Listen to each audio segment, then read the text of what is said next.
7:30. Well, 7:30 EST, 4:30 PST. Welcome. Hope you guys are excited. I know I am. With me, I have our friends Scrim and Kasha. If you guys That's me. Yeah. If you like. Hello. Yeah. You guys would like to say a hello. Hello. Yeah. Maybe. That's what I just said. Listen. Shut up. I'm just kidding. All right. Let's go over some rules. So, all matches will be best of 3 until losers, winners, or grand finals. Grand finals, and those will be best of 5 instead. Both players must agree on a stage, preferably net play stage, please. If you guys don't know what the net play stages are, don't hesitate to ask. A lot of players know. Winners must stay their characters. Losers are allowed to switch, and we will be streaming select matches. So, also, if you are more than 7 minutes late to your match, and you don't notify ATO, then you will be disqualified. Alright? The usual stuff. Cautious, Grim, anything you guys would like to say before we start? Nope. I already posted the matches, so you guys can start. As you guys can see, I will be commentating top 8, and final, and Scrim will be commentating pre-top 8. Yes. So. Yeah. So, that's my job. That's right. So, up first, we're going to have Aerodat versus Wolf Shepherd. Let's get this started, shall we? I'll go ahead and leave, unless I have fake Go questions. Please don't ask any fake Go questions. If any of you have fake no, Go, please do not ask fake Go. No, towards me. This is a Blaze Blue Central Fiction tournament stream. If any one of you ask fake Go questions, I will mute you. I'm just kidding. Ask your stupid fake Go questions. Let's go. Yeah, alright, I'm banning Kasha. Alright, Aerodat versus Wolf Shepherd is coming up. Are they here by any chance? I wasn't paying attention. Bring Berserkers all. Oh my goodness, people. Team. What does Wolf Shepherd play? Yeah, actually, I was just gonna say I'm very familiar with Aerodat. I believe he was in our last mid-level master, or not mid-level. Yeah, there you go. It was mid-level master. Yeah. But besides that, he's also been in a lot of other tournaments. Very solid Ragna player, but I'm not actually too familiar with Wolf Shepherd. Let's take a look at his drive card since he's in the room right now. Oh yeah, excellent. Seems like he plays Valkenheim, Celica, and a little bit of Kokonoe. Wait, how do you see that? Scroll to the right. Right. Wait, where's your thing? Oh, there. Go. Move down from here. Oh. Yeah. Let's see your finals. Wow, nothing. Where did all your matches go, Mr. Final? Well, he's a new player. Oh, so. Yeah. All right, Aerodat versus Wolf Shepherd. You guys are. Oh, I should tell him. Start. You can start. Yeah. Round 1 pools. If you are curious as to what the bracket is, then type in !! bracket in chat, and the bot will give you the challenge link. Well, we're starting. Yeah, here we go. So traditionally speaking, if we're just gonna look at things at face value, Valkenheim versus Ragna. What do you think of this matchup? Well, it's pretty easy to say that Valkenheim wins neutral. He wins neutral in most matchups. Yeah. Though, and also he can bait Ragna's DP, which is pretty good. But at the same time, Ragna, his 5B, of course being a very good button on its own, it actually does help a lot in this matchup. Just by doing like a microdash 5B, he can actually catch like the wolf transformation backdash. So yeah, you can't just like do it all willy-nilly thinking, hey, I can continue pressure like this. Right. You have to be aware that Ragna can easily I feel like out of it. Ragna is definitely one of those characters that can sort of reliably challenge Valkenheim, just because of how ginormous his buttons are. But we'll see how these players apply their character strengths in this match. Another thing though about Ragna is while he doesn't have like a fast anti-air for sure, his 6A is actually very short and stubby. Yeah. So I feel like it's very easy to option select with Valkenheim, right? Yes. That's like his whole shtick. Yeah. Option selects for days. And he's out of the corner. Oh, but you cannot block in wolf mode, that so that's correct. 6. No, not 6. Hell's Fang does clip him there. He rolled into that spike there. Nice There's the Inferno Divider. As I said, Valkyrie cannot block in wolf form. Oh, and gets hit by the 2D. That's a perfect for Wow. Aerodat. Strong start. Yeah, with Valkyrie, he can change his jump patterns like mid-flight by hitting D in that direction. But once he commits to a move, he's a counterable state, and it's very easy to DP him. So if you're very patient and you can react, then Valkyrie will have to switch up his mode of approach. That's true. But another scary thing about Valkyrie is that once he's in, my goodness, his mix-ups are so frightening. Possibly the best the character with the best mix-ups in the game. I agree, for sure. Nice conversion, takes him to the corner, gets the life steal. Looking Valkyrie, pretty dangerous.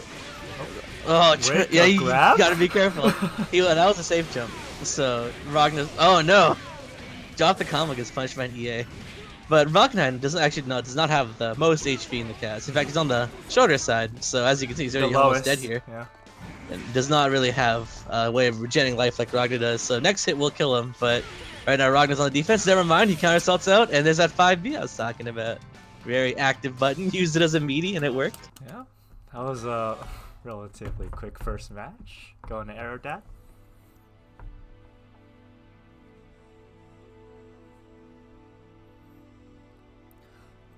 So, what are some adjustments you think Wolf can make for the upcoming match? I feel like what makes Valkenhayn a really tricky character, like you kind of mentioned, is of course his mix-ups, but also just the ways he has of approaching you aren't as linear as most characters can. Like if he transforms into Wolf, into a human, and then transforms back into Wolf and vice versa, he can kind of move in these weird arcs in the air. As well as like his Wolf form in general is very mobile, right?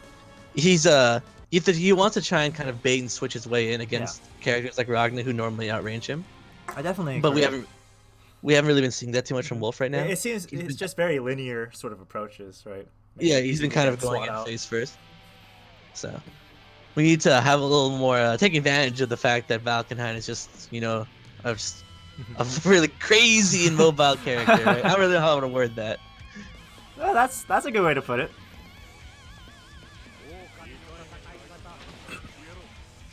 Alright. Also, while it's not necessarily a true reversal, Valken has a kind of pseudo-y fake reversal in his 6A. The armor. And sometimes, yeah, it's like I don't know the Guard exact point, frame guard data point, on his 6A, but he can use it as a kind of reversal, and I think he could stand to use that a little more as well. Yeah. Because right now, Valken doesn't actually have any defensive options besides that. In fact, his human form doesn't even have an anti-air. I don't know if too many people know that. His 2C looks like an anti-air, but it's actually not. Yeah, but Wolf Form 5B, man, that is a really strong anti-air. But That's true. Wolf form 5B is really good, but at the same time, you cannot block in wolf form, right? Yeah. And I didn't think that would anti-air nightmare, but there you go. Alright, Wolf Shepherd finally puts Aerodat in the corner. Let's see what he's going to do on DP? Wake Up DP. Yeah, I thought so. Yeah. Now, I'm pretty sure Valkenhayn can often select that, but I'm not sure if Wolf Shepherd knew about the often select. I think it was finally his turn. It's like, oh, it's time to lock him down, right? And he transformed to his wolf form to just start his mix-up, but you have to remember you can't block in wolf form, Yeah. so. But I think regardless, Aerodat was probably going to hit DP since Valkenhayn was like point blank. Usually with Valkenhayn against characters with DPs, you can get away with pressuring them. There's a little ways off, so you kind of want to like back off a bit on their wake up to discourage the DP. Yeah. It's just so easy to close it in wolf form anyways. We got the early OD confirm into active or EA to get that active flow. Yep. Smart. There's a DP again. He can't combo off this though. Oh, he can punish this. 2-way punish.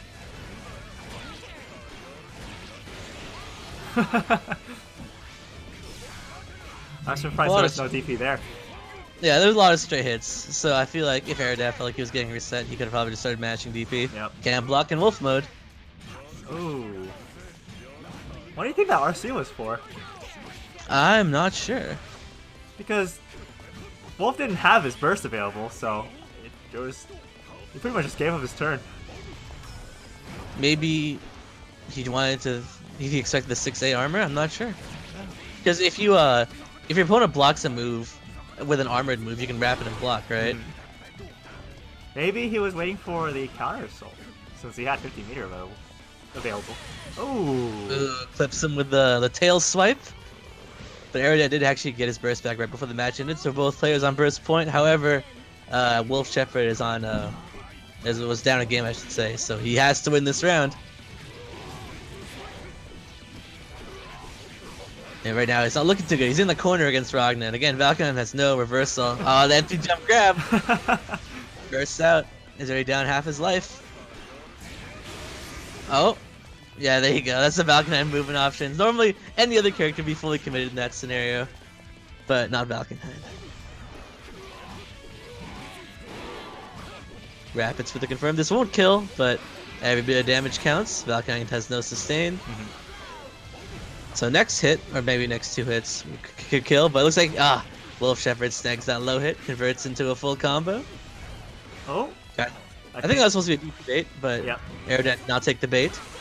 5B again. Yeah, I'm surprised Aerodat 5B there, because air blood scythe isn't actually a plus, unlike ground blood scythe. Yeah. And then 5B isn't even one of your faster buttons, right? So I didn't expect that, but I guess neither did Wolf Shepherd, so it looks like Aerodat does take this set. Yep. Congratulations, Aerodat. Moving on. Wolf Shepherd still has another shot. Will be sent to losers, however.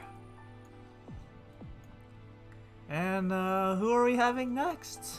Wait for our TO to make the decision. It's IGM versus SSJ underscore. SSJ underscore. Nice. Oh yeah, I guess we have SS Joel and SSJ underscore. I thought they were the same person, but I guess not. I don't know who SSJ is, but IGM, he's been a very familiar face around the VBCF PC community, even on PSN actually. Kind of a newer player, been playing for almost a year now. Kagura, fairly strong, very good with his confirms, a little too happy on DPs, but you know, it's the kind of play style that it works very well in tournaments. Yep, because the wild play style where it's like, catches people off guard. But I do not know who SSJ underscore is, so I don't either. It's always nice seeing new players, new faces. Yeah. I definitely see a couple new names that I'm not familiar with in the bracket. Well, I guess while we're waiting, let's take a look at the bracket. Yeah. Looks like CobaltAzure took a 2-1 over Seal Ganon. Is that Daoko Azure took a Guardian? 2. No, I don't think so. I'm not sure. Yeah, it is. Okay. Oh, it is? Never mind. I'm a liar. Yeah, Daoko took a 2-0 over Hollow Coer. I think that's how you say it. And then Aerodat 2-0 over Wolf Shepherd, as you guys just Yeah, saw. we did watch that. I was there. I was there too. What a coincidence! Yeah. All right, we got IGM, SSJ, both in the room. All right, you guys can. Oh, they're starting already. Please select your character. Oh, it looks like SSJ might be hovering Azrael. You know, of course you can't assume everybody's gonna play the same, but Sheep and IGM do play a lot. That's true. Unfortunately, Sheep couldn't make it today, but IGM does have a good amount of practice against Azrael as a character. And Sheep is definitely regarded as like one of the more stronger Azrael players in the BlazBlue community. So he has a good. And in general, Kagura, while he's not necessarily the best character, he has a decent amount of options against Azrael that work pretty well. Like for example, you can't crash off his flash kick, because you know that's just it's a charge input, right? So Azrael doesn't have that on him as well. Kagura's 2Cs actually goes so far, it's actually so active that it can catch Azrael's backdash just by doing it, as long as you time it correctly. Whoa! We got the fancy Azrael movements. Oh, What is going on? That was a very wild OD there. Catches the forward dash. Oh. IGM bursts. He's in the corner now, and it This looks is a like really scary spot to be against Azrael. Like, you do not That's want to true. be here. But I suspect a DP coming soon from IGM. Oh, actually, I thought it was going to be there. Yeah. But that's actually going to be it. There you go. It seems like SJ is very familiar with Azrael's movement as well as his pressure. I've never seen this player before, Me neither. but it seems like he knows what he's doing. That's good.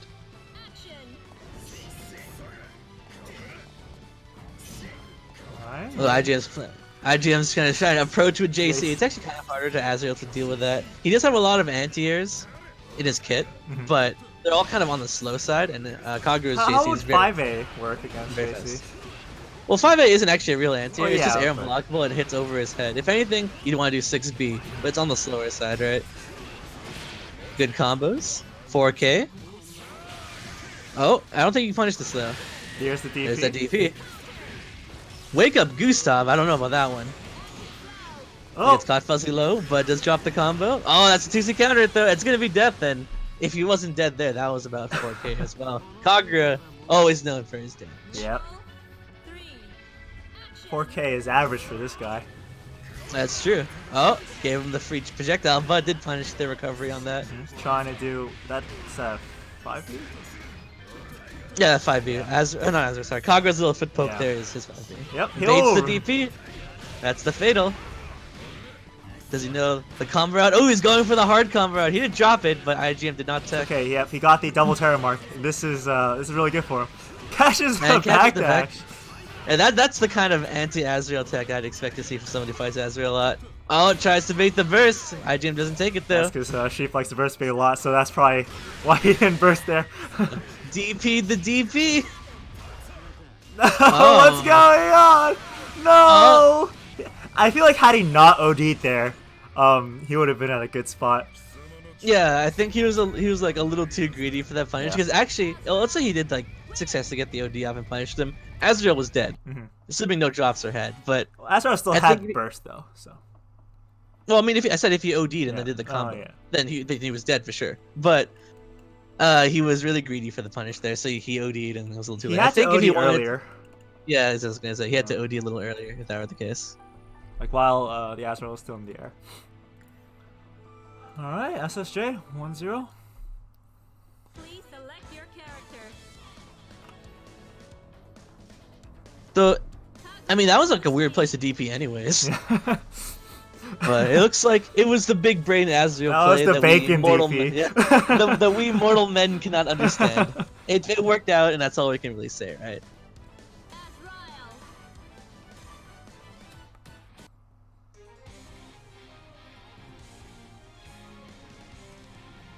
So here we are going into game 2. Game 1 was actually pretty close. So, actually, like I said, that at the very end, that could have gone either way, depending on how IGN decided to punish that DP. So, I don't know if we need any more adjustments. Maybe just be a little more Patient. sharper when it comes, when it comes to punishing your opponent. Yeah. Both Azrael and Kagura, they really hurt when they get in. Yeah. It's like their job, but in general, they kind of, well, I guess Kagura more than Azrael, they kind of falter when it comes to neutral. I guess certain characters at least. So it's like the give me the inch and I'll take your life bar kind of deal. Both these characters are like that. So I feel like in this match specifically, though, Kagura definitely has some nice tools to utilize against Like- Azrael. like that, where you can't cross up the DP.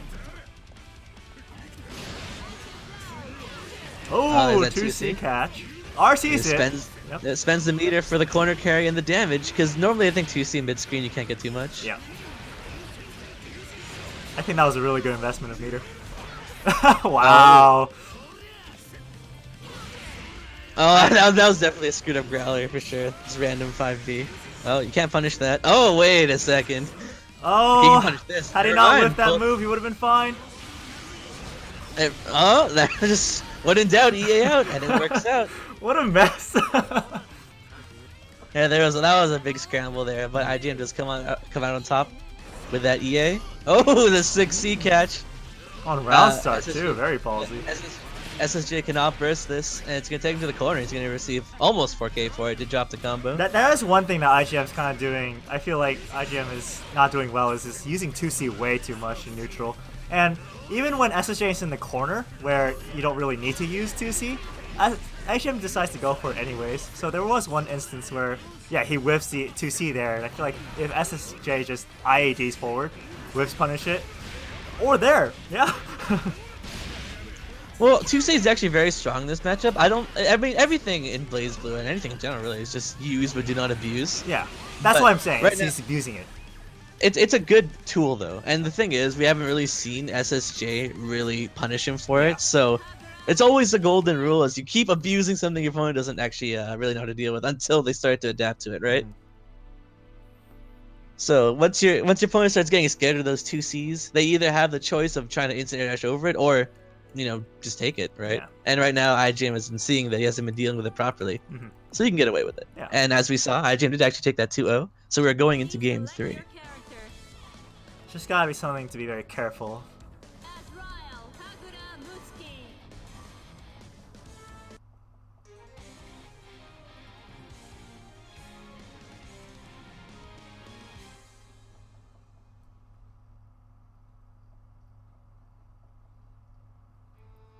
And here we are, starting game 3.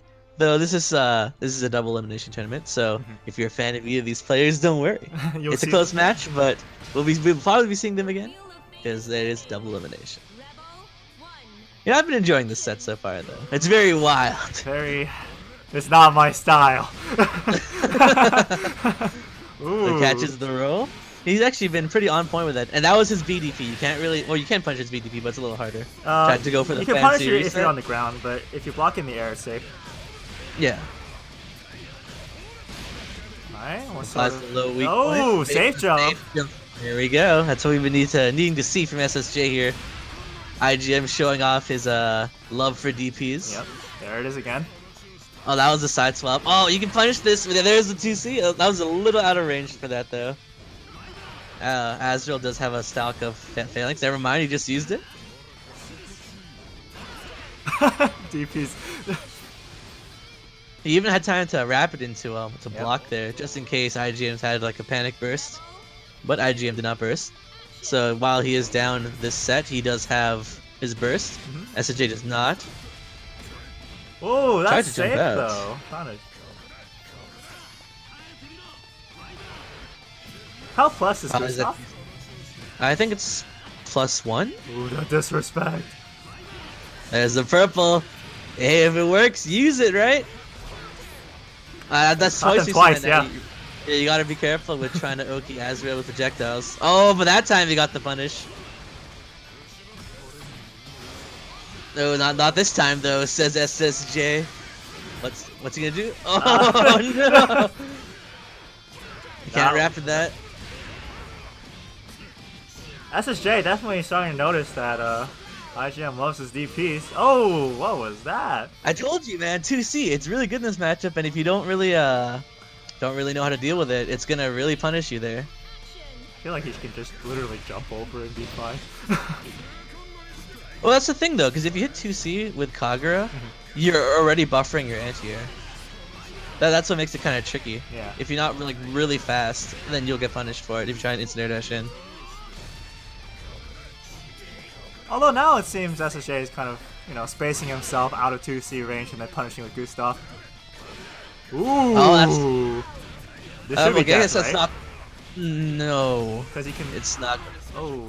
Well, if he knows. Okay, yeah, he dropped it. Oh, wait. Now it's dead.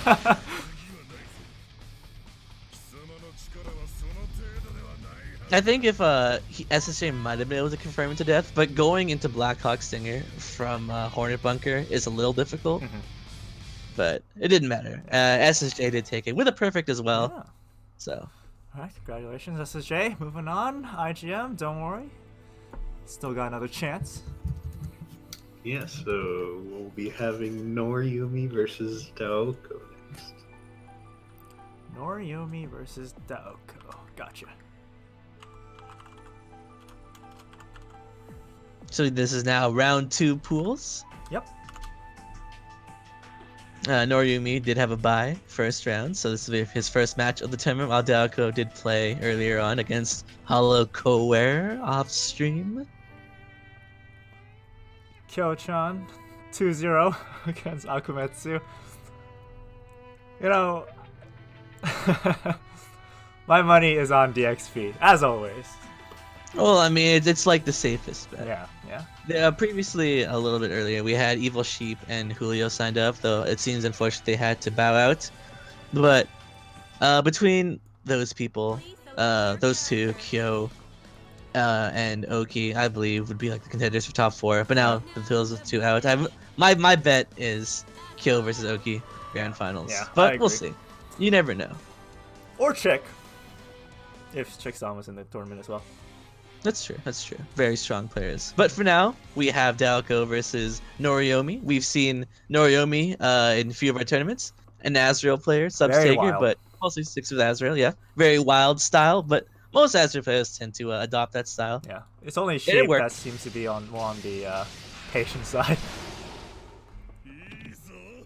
And Daoko, I believe he this is one of our first tournaments he's ever come to. Okay. He's a Ragna player, fairly solid Ragna. I've seen him before. Alright. We I played have a bit. not, so. Action. Nice, JC. You know, Ragna versus Azrael. Before it used to be kind of really in Azrael's favor, but I think late these days though, Ragna does alright at keeping Azrael just kind of out with his. Ragna is like surprisingly huge buttons. Don't really pay too much attention to it because he's like, Yeah. you know, he's like the Does default 5B protagonist. catch Gustav? Oh, when it's approaching? Yes, it does. Okay. But you have to do it preemptively. Right. Oh no, drops the combo. Whoa, And- what is going on here? Intentionally drops the combo to go for a crossover instead. Nice block. Also, that was a potential crouch confirm. Azrael gets a huge amount from his crouch confirms because he's able to link 5B into 3C, which is like a free launch. Like that. There you go. That was crouch confirm. And you can go into something like this. So watching out for crouch confirm is very huge for Azrael. Oh, the cross up. Was not ready for the corner cross-ups. Now, if the player their back is completely towards the corner, or like their back is on the corner, right? Can you still do the teleport crossover or the dash Yes. crossover? Okay. You can. If your back is completely to the corner, there are very few characters who can actually cross you up in the corner. Usually, they have to either pull you out with something very slight, like Jin's 5B, or like Nine's Fairy that hits you from behind, or Lychee's Staff. But Azrael can just dash behind you, and he's in the corner. Yeah. Okay. So that's what Daoko kind of has to look out for, since Norioumi has caught him with these dash crossups multiple times. I mean, that's Azrael's mix-up, right? His high-low isn't the best in the world. Like, it's alright, like 2A's a low, 5D's a high, you know, stuff like that, but... It's all about the it mix-up game, though, isn't it? Well, yeah, I mean, that's what I was gonna say, though, is like, his high-low isn't the best, right? It's mostly his left-right. Oh no. Wait. Drop? Oh, it gets caught by the low, though, that's gonna be it.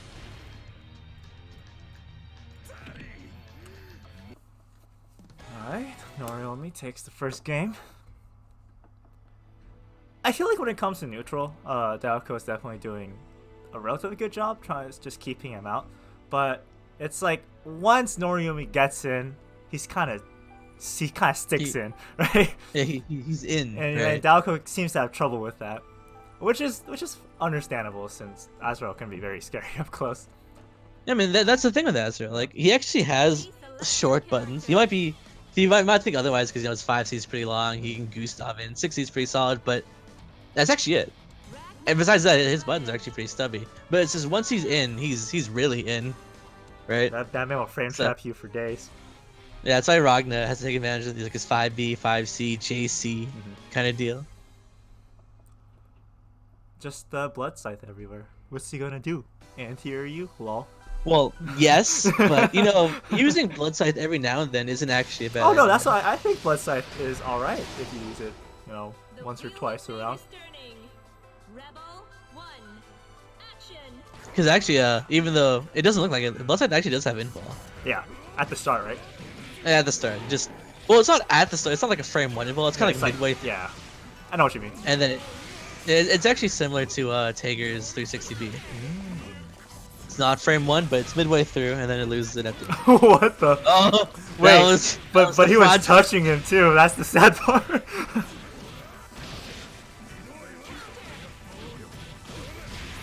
Norioumi can kill off this. Yeah, he just supers at the end. Yep. Or Oh, decided no, not to go for the super. Went for the mix-up, but you know, the end justifies the means, right? You don't need to He kill them was with the sending a super message, if you kill them dude. later. Yeah, maybe he was. These goddamn Azrael. Whoa! Oh. Whoa! Okay. Oh, okay, we're back. I'm surprised that the game didn't. Yeah, usually if the game freezes for that long, I assume It someone disconnects. disconnects. Yeah. It was just one of the many possibilities of the continuum shift. God damn. That play is Daoko in, Daoko in control right now. Norioumi in the corner. But DP's so there he out. goes, gonna DP, and I was right. Well, you know Bacon's famous saying, when in doubt, DP out. DP out. Yeah, there you go. Good awareness on Daoko, knowing that Gustav is plus on block. But you know, knowing that a move is plus on block means that you can just mash DP afterwards, because they're probably gonna hit a button. And it would have worked. Yeah. That is not the time to DP, but it looks like Norioumi was not ready to punish that. Oh, nice 5B catch. That's just right outside of Azrael's comfortable range. That's what you gotta do as Ragnar in this matchup. Rebel 3, action. That was a wild JD. Interestingly, Norioumi went for 5B after Gustav, because Gustav's plus, but it's not that plus. But I guess he's assumed that Daoko wouldn't hit a button, and he was correct. Yeah, I mean, because so far Daoko hasn't been hitting a button after Gustav, so that was a good assumption. Yeah, to that's the correct choice. You're not supposed to hit a button after Gustav. Yeah, so it's a good assumption to make.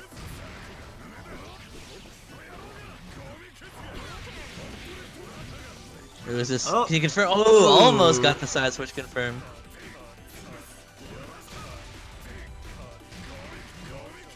Do you punish this? Oh no, it was a little out of range of the 2A. Azrael's 3C is pretty bad on block. Would 5B have worked there? I think it would have. Yeah, I think 5B would have worked. The disrespect! When you can win normally, but you with a purple grab, that's 2 disrespectful finishes. But that's okay. You know, that's what Azrael does. Just Azrael things. Just Azrael things.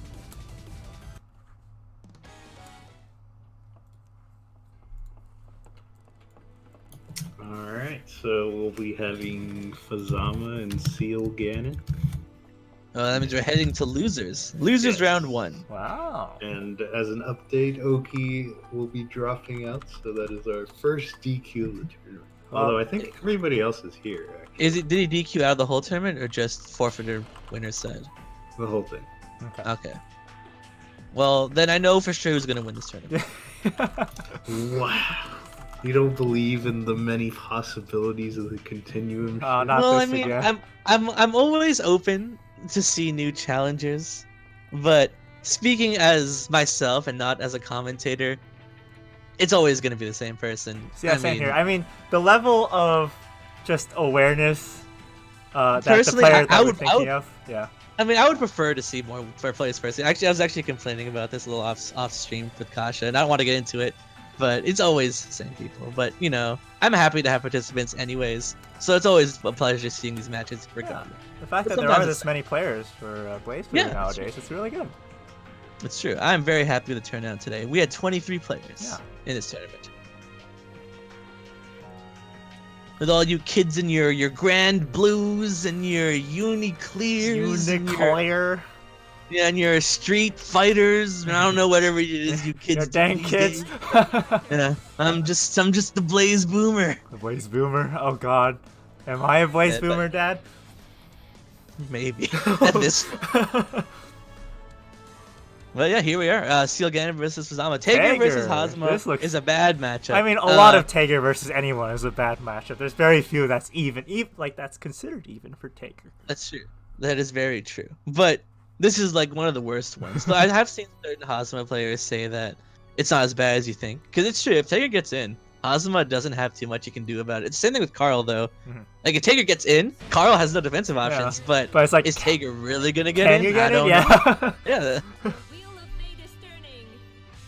But it is nice seeing some Tager players. I, being a Tager co-main, I like seeing Tager play, though I don't like seeing Tager lose to Hazama. You know, one thing I don't see Tagers do is that staying in the air longer, keeping the momentum with, I don't remember what that button was. Crimson Punisher? Yeah! Like, very few Tagers actually do that, so... Crimson Punisher is his pseudo double jump, because it kind of lifts them upwards and adjusts his momentum. But it's only new to this game, actually. He had Crimson Punisher in CP, but if he did Crimson Punisher in the previous games, he would be able to move until he touched the ground. But now it's a lot safer to use on whiff. So you have to be more of a CF player to be familiar with that. Right. I don't know how many people even play Tager anymore in CF. Ooh, that would have been a real... I feel like that read was correct, but the execution was just a little bit off. Ooh. Yeah, I think he got. Ooh, nice catches the stance. But yeah, you got to hold the 360. See there. We tried to wrap it for the combo, but wrapping the 60 after catching is kind of rough. Baits the burst and goes straight in for the Hotenjin for the kill. Nice. If Fuzzama, I didn't get a chance to say it earlier, but he's a solid Hazama player, probably one of the best on Steam that plays consistently. I've been seeing him in a lot of tournaments as well. Seal Ganon, I believe, is his first time entering one of our tournaments, but I've seen him around before. Like I said, Tiger player. Oh, that's the reset. No. Oh, that was a very high elbow drop. See, the thing with Taker's elbow drop, it's very good at baiting anti-airs, but if you do it that high, then you're just 100% locked into the move, and it becomes easy to anti-air. Oh, 3C counter hit, that's gonna hurt. In fact, that could probably be death. Never mind. Commentator's curse. This will be death, right, though? There we go. Almost Cannot the game drop this. somehow magically broke.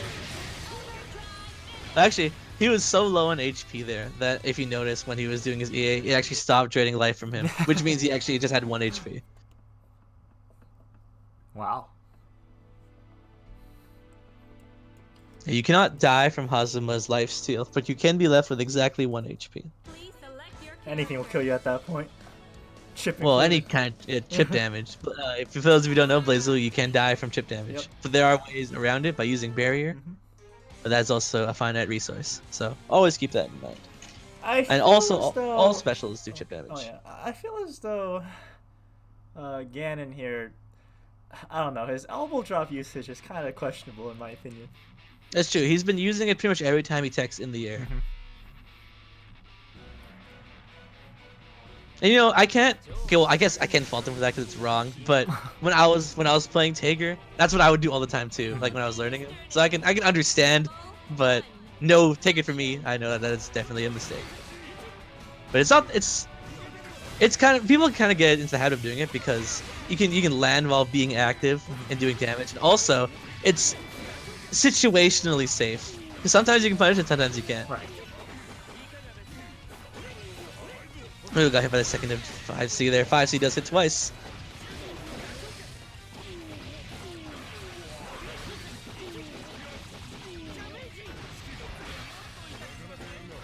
Oh, interesting. That's like the really jank empty jump low kind of setup, but rather than doing a low, Fuzzama just went for a 5C. Oh, nice! he Blocked the 6, I don't remember.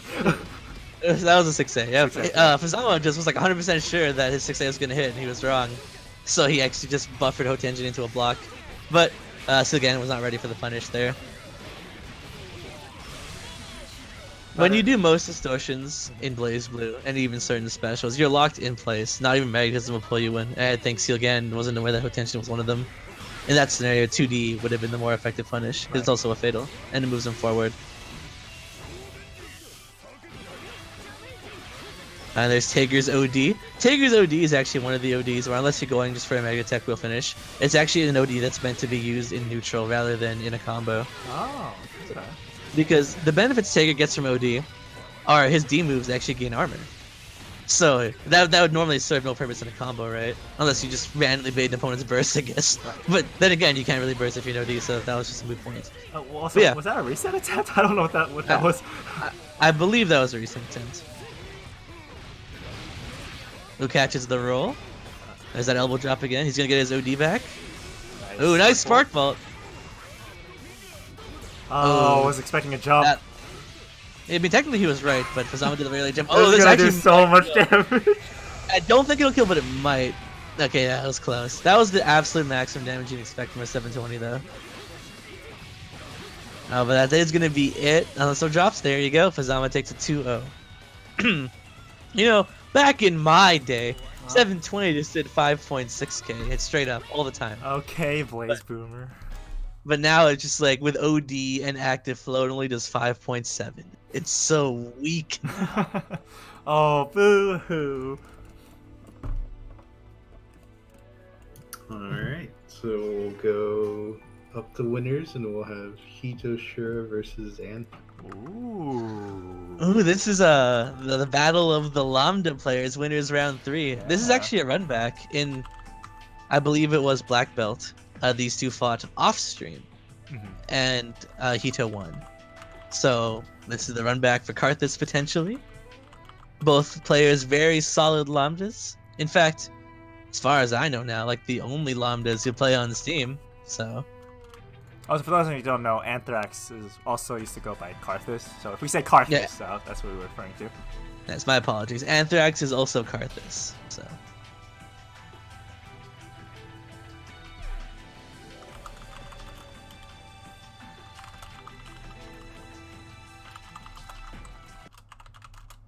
Please select your character.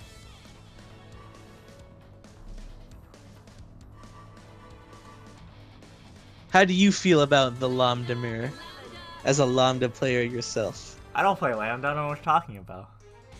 All right, and there you have it, folks. If Lambda ever, or if CH Final ever picks Lambda against you, he's just mad disrespecting you. It's interesting because Lambda doesn't have a defensive option, right? So she's actually really solid against herself. So once she locks another Lambda in, that Lambda has a hard time getting out. Because Lambda can't really rely on 2-2D, like her pseudo reversal to get out of the corner, because the nail is just gonna whiff. So really it depends on who can sort of get the other person to the corner first. Yeah, Lambda in general can play either like a zoning style or a rushdown style, but against Lambda herself, because as you said, she has no proper defensive option, I think the more aggressive Lambda will win. Yeah. Oh, to drop the combo there. Whoa! A bit of a lag spike there. Oh, there's the anti-air. Lambda actually has two anti-airs with 6A and 2C. 6A and is the depending more on- general one to use. But it's also short and doesn't really hit above her. So having two different anti-airs to cover two different options is pretty nice. But yeah, 6A is generally the one that's used more because it stops instant air dashes. There's the cross up. Oh, OD's out. I'm not sure if that was supposed to be like a panic burst, and since Anthrax didn't finish his combo, turned into an OD, Worked or out if for him. Hito just saw they dropped the combo and went for the OD. But this could be it. Super. Not Oh, enough. it was not it. OD. That's the second OD, and that's a punish. That could be it, because you can combo off this, Yeah. right? Yeah. And then EA. Very nice. That was 3 5.2. ODs that round. Actually, yeah, you're right. Now, Yeah. Actually. oh, go ahead. Well, I was just gonna say that in OD, Lambda's Calamity Sword, it tracks. Yep. So I don't know if the OD Calamity Sword there would have whiffed otherwise if it was the normal one, but because it was as Hito's a little slightly back there, Right. so that's pretty nice. He's able to convert that into a full combo and kill. There are a lot of opportunities that Anthrax is sort of mixing to punish, because Hito has been whiffing a lot of swords, and when Lambda whiffs a sword, she's actually vulnerable for a very long period of time. Well, that was supposed to be like the setup, I believe, that catches rolls, but for some reason it didn't catch the roll. I'm not actually 100% sure on how Lambda works, but I think that was supposed to be the setup you're supposed to do. I do know that Anthrax is actually a big fan of rolling out if he can get away Yeah. with it. Wow. Oh, that was like That's hard to do. I guess, I would expect no less from someone who actually plays Lambda, Yeah. but teching out of the spike chaser is actually very difficult. Yeah.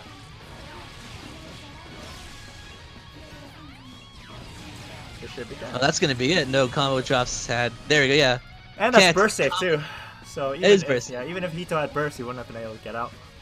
Now, you have to remember when you're fighting a character who can combo you halfway across the screen. If you burst, you're actually just not gonna hit anything with your burst. So it's best just to hold on to that. Mhm.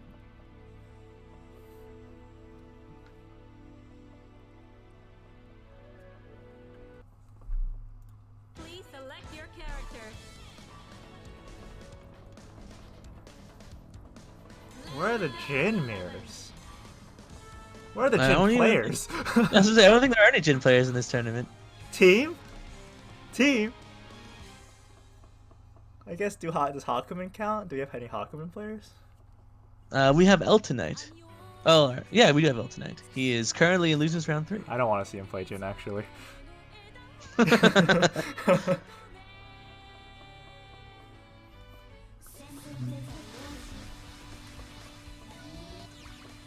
The wheel of fate. No, so we got the color swap from Hito. Alright. Is this his final form? It's going serious. Oh, no tech catch. All right. Lambda has pretty crazy corner carry, and punishing a no tech That's like definitely that, one of her strengths. Is the corner carry. When you catch an opponent with a no tech, it essentially counts as a launcher because they're in the air now. Yeah. And that's really easy for Lambda to take them to the corner. Both players down their burst.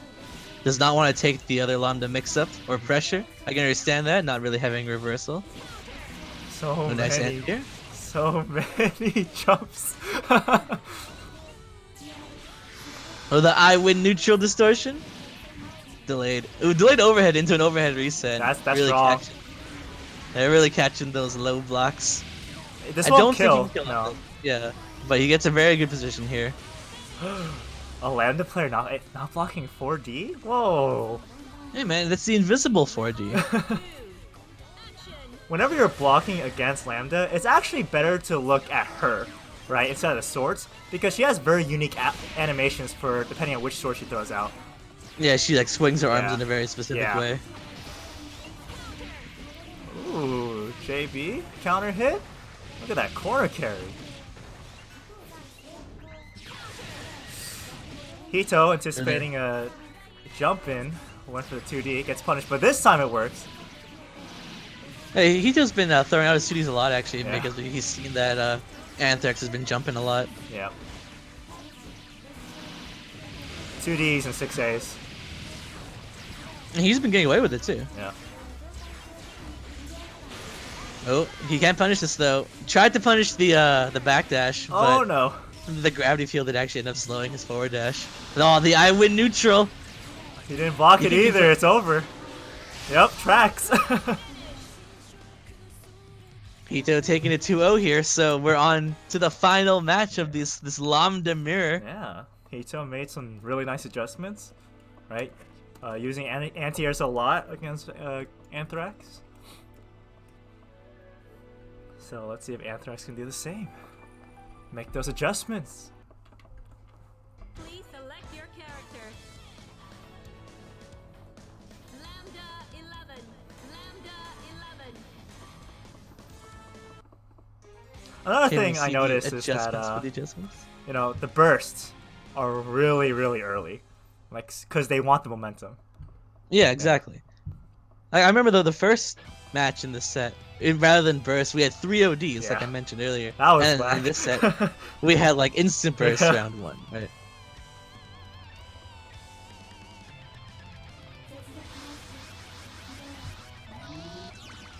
It looks like Anthrax didn't want to switch up his color like Hito did. Maybe that was the adjustment that Hito needed. The color switch. Ooh. The color switch. That was an interesting interaction. There we go, the anti-air again. See, so Hito. Did drop the combo though, Yeah. but did turn into a reset. Oh. Oh, he just ran right up to him, burst Do immediately. you think he was trying to catch him with gravity seed initial hit? Because when Lambda puts down the field, right, in front of her has a hitbox. That's true. Yeah. But I don't think he was going for that. Ooh. Oh, that was a he attacked into the 5C. You know, so I he actually agree with burst that burst there. Because 5C starter would have been very. It's very strong. it. It's true. I mean, if that 5C combo had gone through and no drops were had, he would have been dead. I'm pretty sure. But at the same time, he's a big health deficit to overcome here. Doesn't want to risk it. He just wants him in that corner. Oh. Oh, that JC. caught the T2D.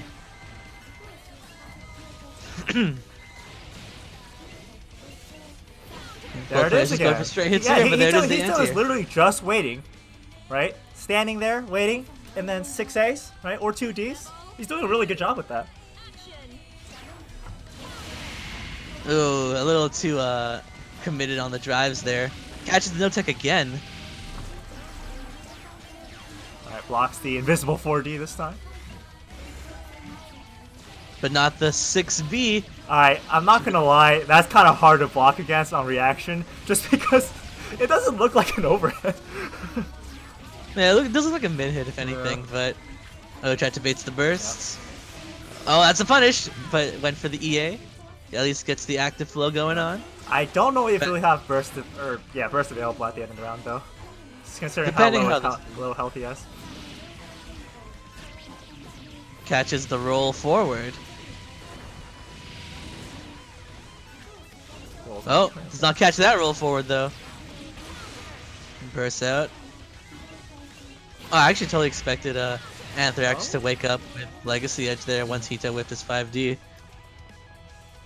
How the turns have tabled, Oh. as now Hito doesn't have a burst, and Anthrax will get his, and this is the very last match of this set. Nice JC in.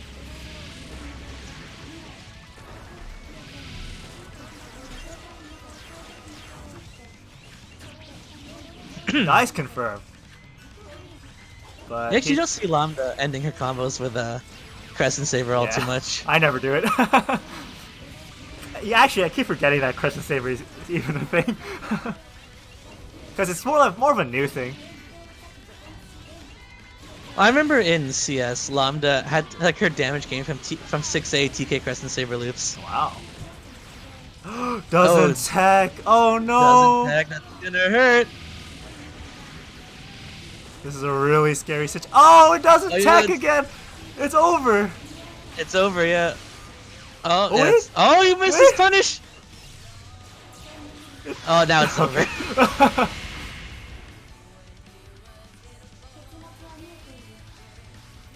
Do you think he was trying to go for the really difficult tech timing? Twice? Yeah, I think he was. Yeah, there's. Well, the first time he whipped, the second time he did tech, but he didn't block because I think he assumed he got it right. Yeah. And then he just didn't get it right, so. Anthrax does take it.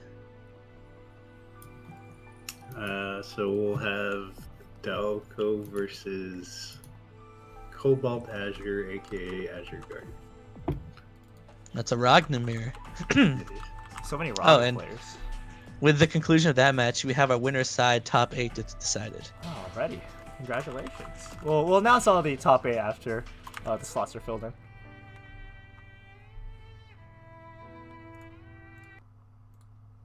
Please select your character.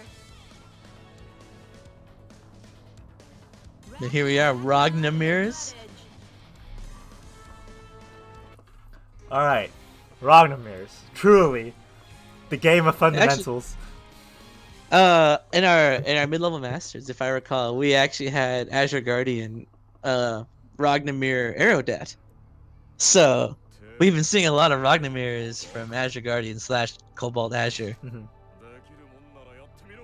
The wheel of fate is turning. Rebel 1. Action. You'll see a lot of J5Bs, a lot of JCs in neutral. Ooh, I mean, there's you a see bus those. side. You see those no matter who Ragna's fighting. That's true, but this one especially. Look, see with the double 5 Twice the amount of 5. Exactly. Oh. Ooh.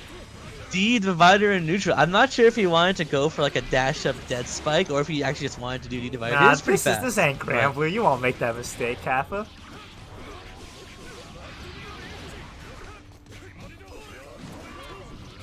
Did block the unblockable but got hit by the rapid. Oh, that should have just been a out of 5C. range. No.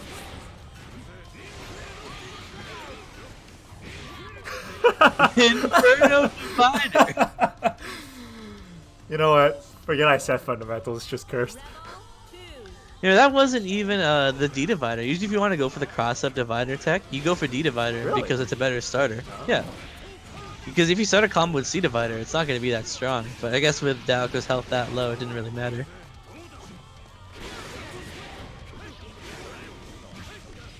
Nice catch. Oh. That's the fraudulent setup, tech into the dead spike. Oh, Decides to burst. wants the round. Alright, gets He it. really wants the Yeah, round, but- and he got what he wanted, but now he's down his burst. This is actually a really, really bad position to be in. 3. Well, that depends. If he If he can get just active starts- flow like as fast as possible, then yes, he's fine. But you know, you can't always assume best case scenario. I mean, so far it's looking good. Yeah. He has the advantage, and CobaltAzure is in the corner, down like his entire health bar now. But he does have his burst. That's the thing. Empty jump into get hit by 5B. There's the burst I was talking about. Oh, nice spacing. That was really good 5B.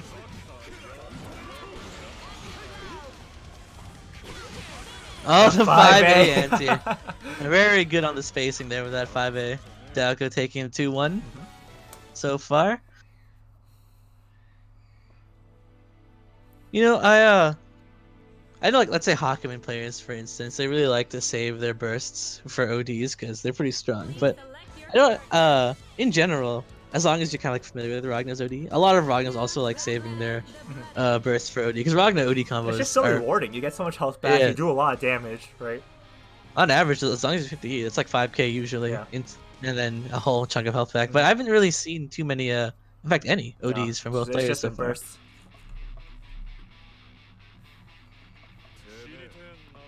I'm not sure. I mean, I feel as though OD raids would be really strong for both of these players.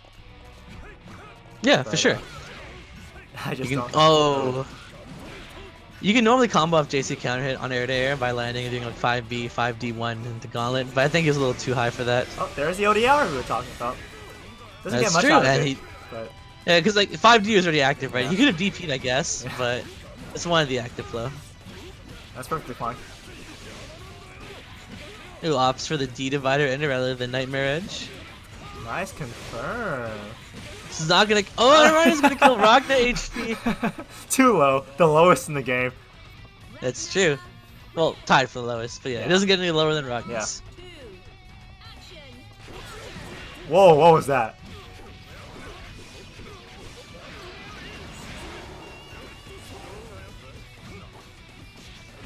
Does not block the 6B. It's A little interesting tricky, because these guys have been blocking the Gauntlet Hades pretty reliably.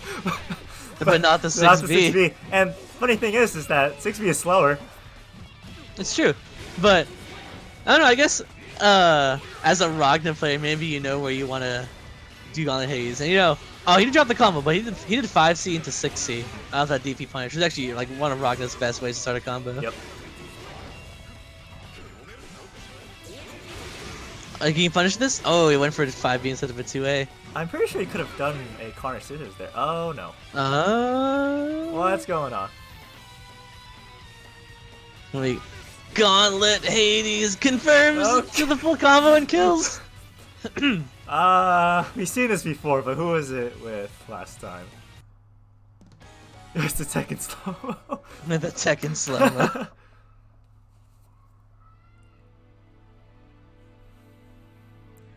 And with that, Daoko takes a 2-0 over CobaltAzure. Yep. But no matter how you look at it, at least Ragna won. Yippee. I actually really like Ragnar. He's super fun. I can kind of agree, but I wouldn't really like. I wouldn't want to make. It's just personally, his but buttons it's, like, just feel so good. just playing him every now and then is fun. I preferred some older iterations of Ragna, but That's he's right, kind of picking him up. I remember you telling me. It's fun. Yeah. Yeah, CS extend Ragna for life. I know you definitely would prefer the older iterations of Jin too.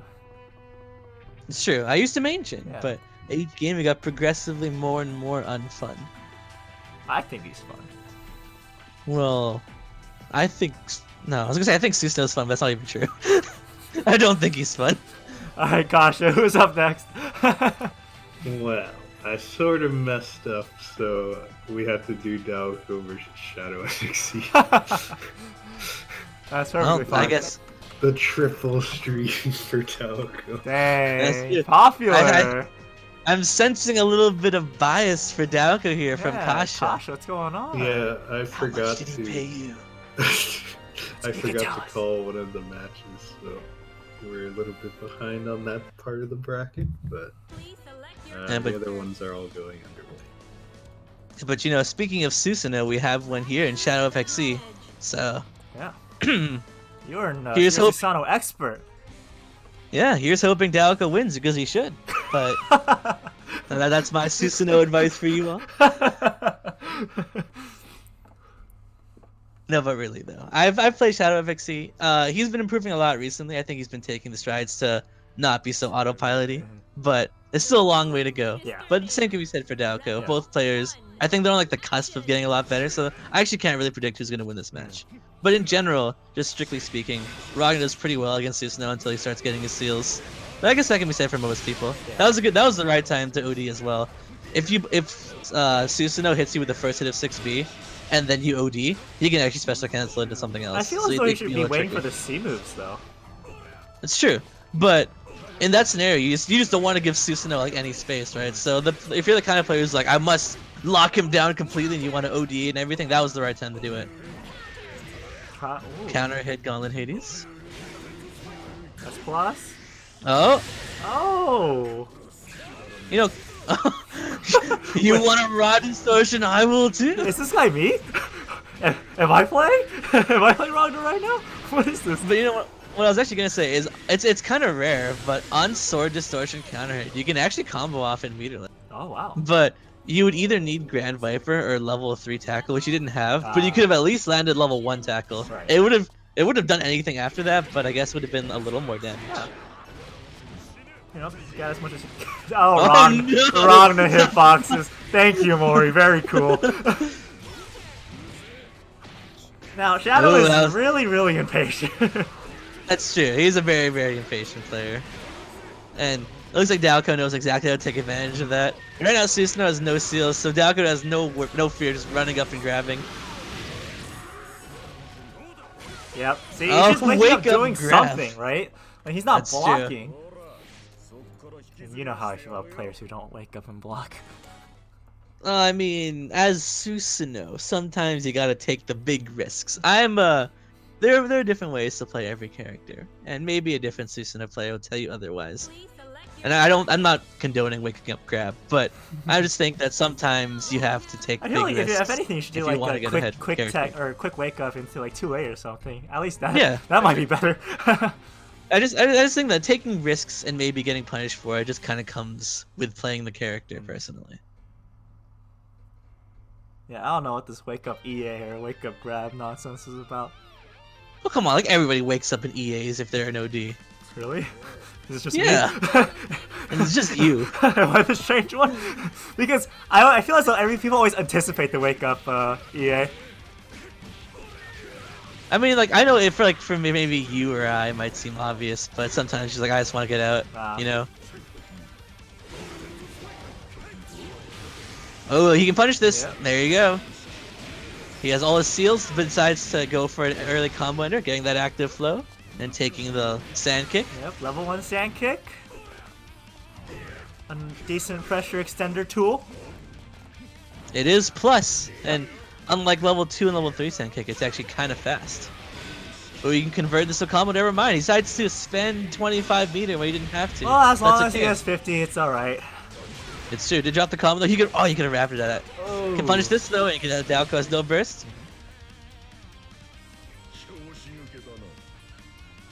It's true. Susanoo does have a lot of damage. That's the thing he'll always have, even when he has minimal seals. And Ragnar, as we said before, He only does not needs have is a lot of like HP. 2 good seals, and he's good to go. Just pump out damage like crazy if he gets a good confirm. Yeah, like right now, he does have Grand Viper, and he also has God Press. Yep. Just even opts to get that DP as well. And with just landing a God Press right now, it would be like half of Ragnar's current HP. Oh, was that supposed to be DP? I think that was supposed to be DP. Yeah, I think that was supposed to be DP. Ooh, nice air-to-air confirm, able to convert into a full combo. Is he messing up the DP input? Maybe. I think that time he actually just wanted the anti-air. See, again, like all 3 times he woke up and tried a DP or whatever, got punished for it, and I feel as though maybe he should tone it down with like his wake up options. I do think like the wake up 6C was probably a DP, but the wake up 2C, I think he just saw him air dashing and wanted the anti-air. I'm giving the benefit of the doubt, even if that wasn't necessarily the right choice. Also, Why? Okay, it's been with Daoko, so I don't know if Daoko is lagging or something. blocks a DP, but bursts immediately. Does not want to take the Susanoo fatal, understandably so. I think he tried a 6A there or something. JA's Susanoo's secret best button that nobody knows. It hits behind him too, it's spoopy. It's all around him, it's disjointed, really fast. Yeah, so Shadow is in a really bad spot. His seals are. Burst? Oh, no, he's dead. Yeah, he's dead. Saving the burst for next tournament.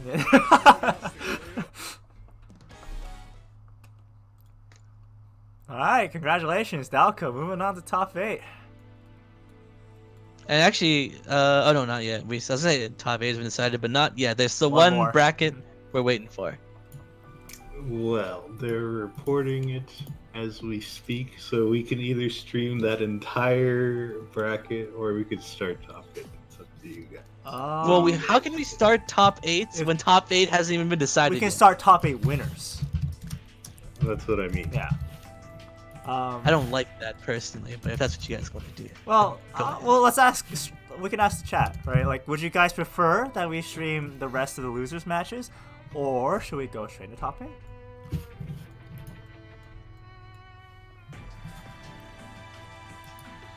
Stream losers. I'd like to watch losers. All right. Well, we'll stream losers. So who's up Well, next? I like the fake ghost stream idea. We're not doing I that. didn't know Elton likes to watch losers. Damn. Okay, so we'll have Fuzzama versus Yaol.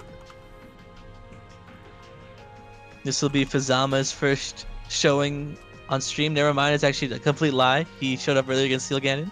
But it'll be Yaol's first time showing up on stream, who I believe is a Arakune player.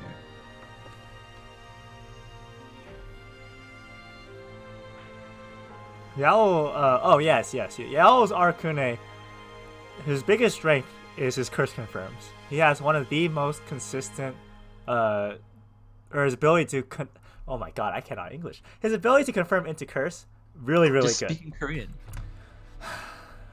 You're right. What am I doing? Now, Fuzzama, very solid Fuzzama overall. I wonder how the Arcune Fuzzama match is supposed to go. Is it Fuzzama's favored? I'm not 100% sure myself, but I think it'd be in Hazuma's favor because This is how well he Arcune is controls neutral, right? yeah. I was gonna say like Arcune isn't exactly known for his neutral unless you're playing like Tager or something. So with Hazuma's ability to just kind of just be anywhere he wants to be, it's very easy for him to navigate around what Arcune wants to do. Yeah. However, Arcune's bugs do linger is the thing. Like if you throw it Yes. at 6D, it's kind of hard for Hazuma to be like, I can't really fly in now because there's this like actual wall in front of me here. And Right? once Fuzzama's cursed, there's not much you can do either. So no defensive option outside of system mechanics.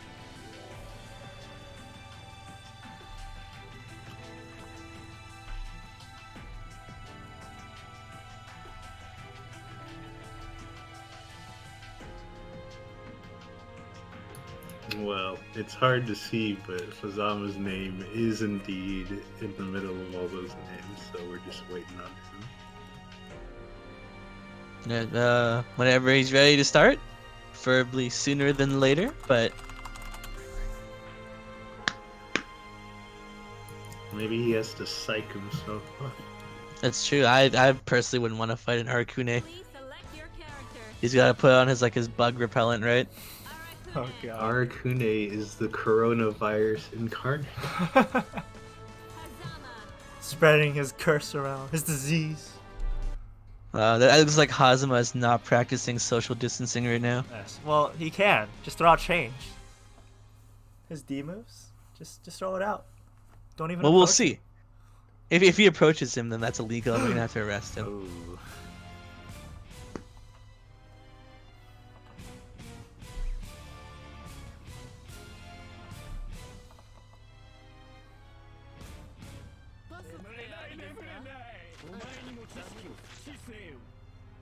The wheel of fate is turning. Rebel 1. Action. Oh, he's got the golden Arcune that 2C. Because it is a 2 input, it does actually allow him to side switch if Hazuma does appear behind him. And already we're halfway to the curse meter, so this is kind of scary. Nice. Just teleporting away. Oh, there we go. And another thing about Arcune is he does have a very big anti-air, but it's also incredibly slow. Yeah. So it's not too viable to use against Hazuma. He's Very very risky. fast. In the fact, air. it's better if he didn't, actually. Alright, here we go. Curse confirmed. Incoming. Let's see what I can do off of this. Rapid. There. Gets the cross-up bug, but no combo. I feel like there is one thing that Yaoi can work on, and it's opening people up when they're cursed. I mean, that's what Arakune's in general. His kit is just built around that. Yeah. It's just there aren't that many tricky mix-ups he's doing, you know? Ooh, doesn't block low. Uh-oh. Gets caught. Rebel 2. Action. And speaking of anti-airs, Hazama has a pretty solid anti-air, while Arakune's JB is like super active, as we saw there. Hazama's he's just fast enough just to kind of get out of it as he's approaching him with a falling JB. But he whiffed like all his normals there, and it allowed Arakune to kind of get out. There we go. Oh. Is this? Oh, never mind. It was not the curse confirm we needed.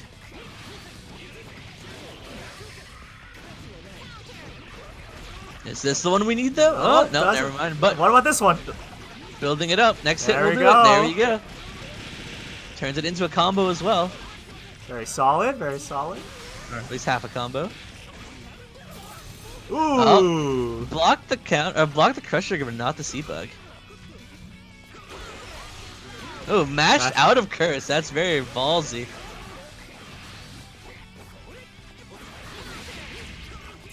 Oh, that's no.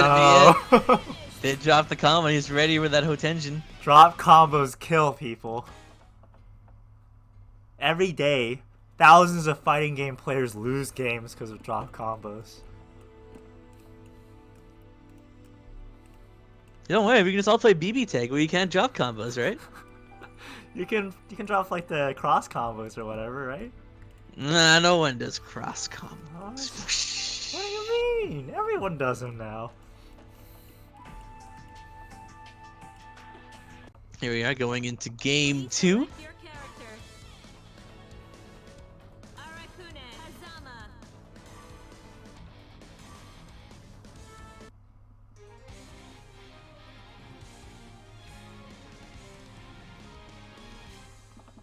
So how did you feel about that first match? I feel as though...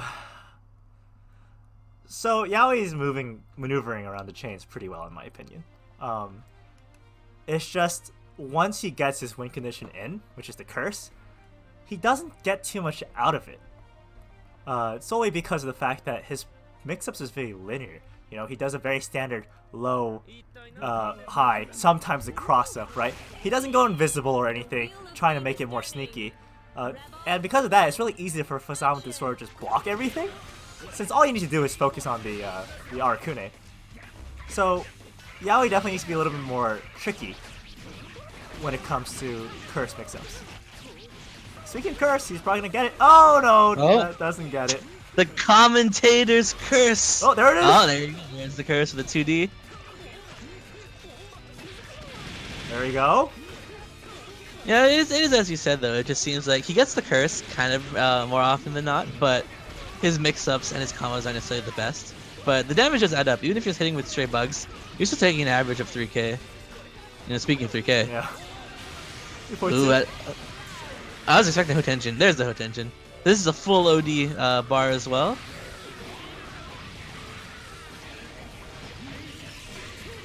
Ended a little early for the EA, but it's still 5.6k. Actually, it's a little more than 5.6k because it doesn't take into account Hazama's lifesteal. And I do know that Fuzzama is a big advocate of using Hazama's OD. He knows the OD combos, as we saw there. Yeah. Well over 5.6k, whatever, how much damage that was. Ooh. They should be cursing. Oh, he messed up. How about this? You gonna mess with this one? Whoa, whoa, I'm sensing the toxicity from this commentator here. There's the setup we need. Yep, That's there we go. even Very got like good, the curse See, cloud. like this is this exactly. This is what I'm talking about. This is what he needs to be doing. The crazy Arakune Yeah. mix-ups.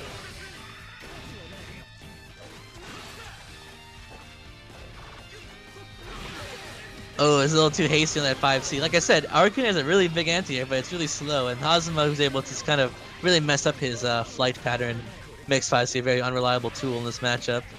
Ooh. That's the in-corner cross-up as well. ODs, so Yaol cannot burst. Drop the combo though! He's Oh, dead. it was He's dead. Oh my EA. god. I love Arakune's EA. It's so weird. Rebel 3.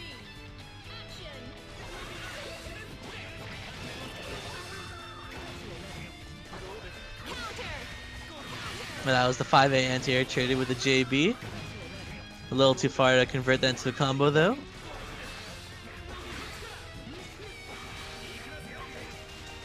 Oh, that's...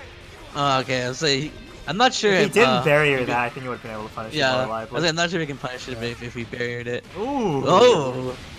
Air-to-air grab.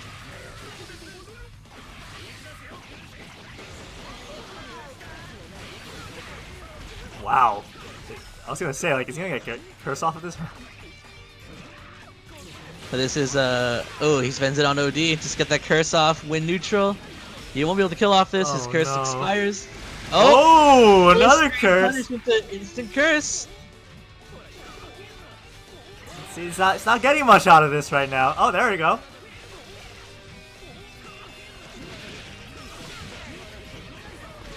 Fuzzama cannot burst this. This could be it.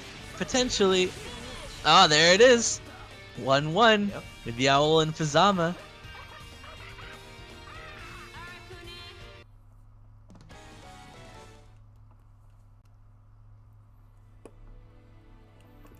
What happened there? That was a clown fiesta at the end. Well, I'm not sure what Fuzzama was going for, but after like the initial curse expired, I think that was really Yaol smart went- to go into curse in that situation.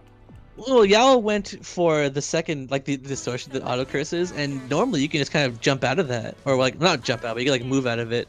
But he caught Fuzzama doing a move, and I'm not sure what move he was going for, but that allowed him to get cursed once again, and then Yaol was able just to kind of close the gap while the bugs are all over the place, right? Fuzzama.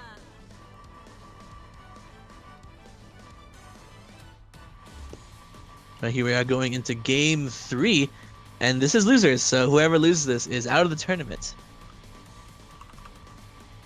And then whoever wins fights SSJ for their right to be in top 8. And I believe top 8 right now is Kyo, Chickzama, Anthrax, and Okammunist for winner's side, right? Mhm. Looks like I'm commentating on my own right now, it seems. No, I'm here. Okay, I guess I'm just talking to myself then. No, But you know, I'm that's here. okay. I'm here. I'm okay with that. I'm used to being alone. Good. Yeah, and what he said. Damn, they caught me. I changed Yaol's name. Fate is turning. No, don't worry about it. Alright, so, Action. last game. Oh, trying to bait the anti-air, I think. Oh, but it hit a button there. Yeah, that's actually, if he had blocked that, that would have been a free punish, Yeah. because Hazama's B stance fall off is not safe. Yeah. I'm surprised Fuzzama even went for it. I guess he might have been expecting like the jump. I'm not too sure what he was going for. But I know that he seems... Fuzzama's definitely doing a really good job, just sort of catching Yaol out. And speaking of catching Yaol, that's going to be a fairly fast round 1 there. And Yaol also down his burst, so he's in a very dangerous position here. I know Arakuni likes to be in the air a lot, but I feel as though he definitely needs to sort of be a little bit careful with how he's going through the through the neutral game when he's in the air like that. Well, it's very hard for him to approach on the ground, Yeah, but he that's has other ways of like Exactly. setting up on the ground. Like he can throw out a 6D, he can throw out a spiders, he can also throw out a cloud on the ground. Which actually, I don't think he could before. In like CT Arakuni, for instance, I think he'd only throw the cloud when he was in the air. Speaking of the cloud, there it is. It's very good neutral for getting cursed, but Fuzzama was able to hit him, and once you hit Arakuni, the cloud does disappear. This won't kill though. Next hit will though. Oh, there's the Arakuni reverse. The That'll Wind also goes be a super. curse. Alright, let's see what we'll get off of this. Not bad. Again, like, it's not frightening at all with this mix-ups. Yeah, it looks like he's just walking up and going for the low hit and then backing off. Yeah. But it did not pay off, and Fuzzama does take it 2-0 in that last match against Yaol. Alright, so I think we're gonna start top 8 while the rest of that losers match finishes out. Okay. So we're hopping up to winners. Let me just call this real quick. So we're doing winners finals now? Or no, semifinals, sorry. Yes, Top 8? winners semifinals. Okay, so yeah, for those of you tuning at home, you can hit the command to see the bracket, Yep. but I'll read it out to you right now. We do have Kyou-Chan and Chickzama, Anthrax, and Okammunist for winner side top 8, and Norioumi, Daoko, Hitoshyura, and to be decided between Fuzzama and SSJ for losers top 8.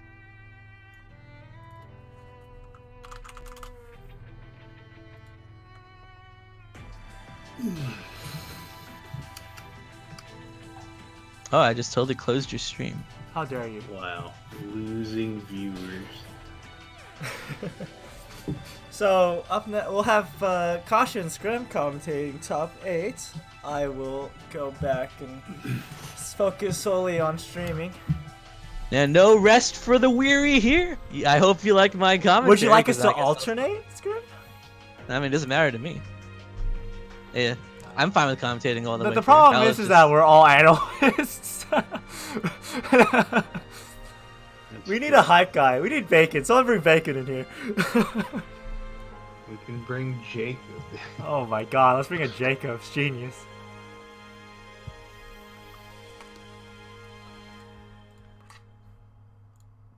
Alright, once everyone's in, I'll mute myself. Sure. I guess for now I'll be sticking around. If you prefer to hear final over my commentary, just let us know. I don't mind subbing out. Or if you like just to rotate. I can try to be the play-by-play dude. We can all alternate words and make a sentence. The World. Best.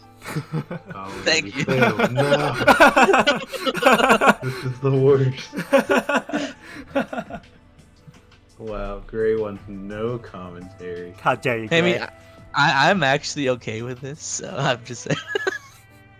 We could You know, do I don't know about you guys, but whenever I watch like Let's Plays, unless I really, really like the guy I'm watching, I prefer watching like gameplay with no commentary. I agree. But maybe that's just me. I don't know. I It feel as though depends on the- but then for this is a tournament, right? So you kind That's of have true, to that's explain like what's going on and stuff. Like We don't have. you should for people who don't know how But- this game works. Yeah, you're right. Well, any questions about Blaze Blue or Fate Grand Order? I'm willing to Preferably answer. Blaze Blue, please.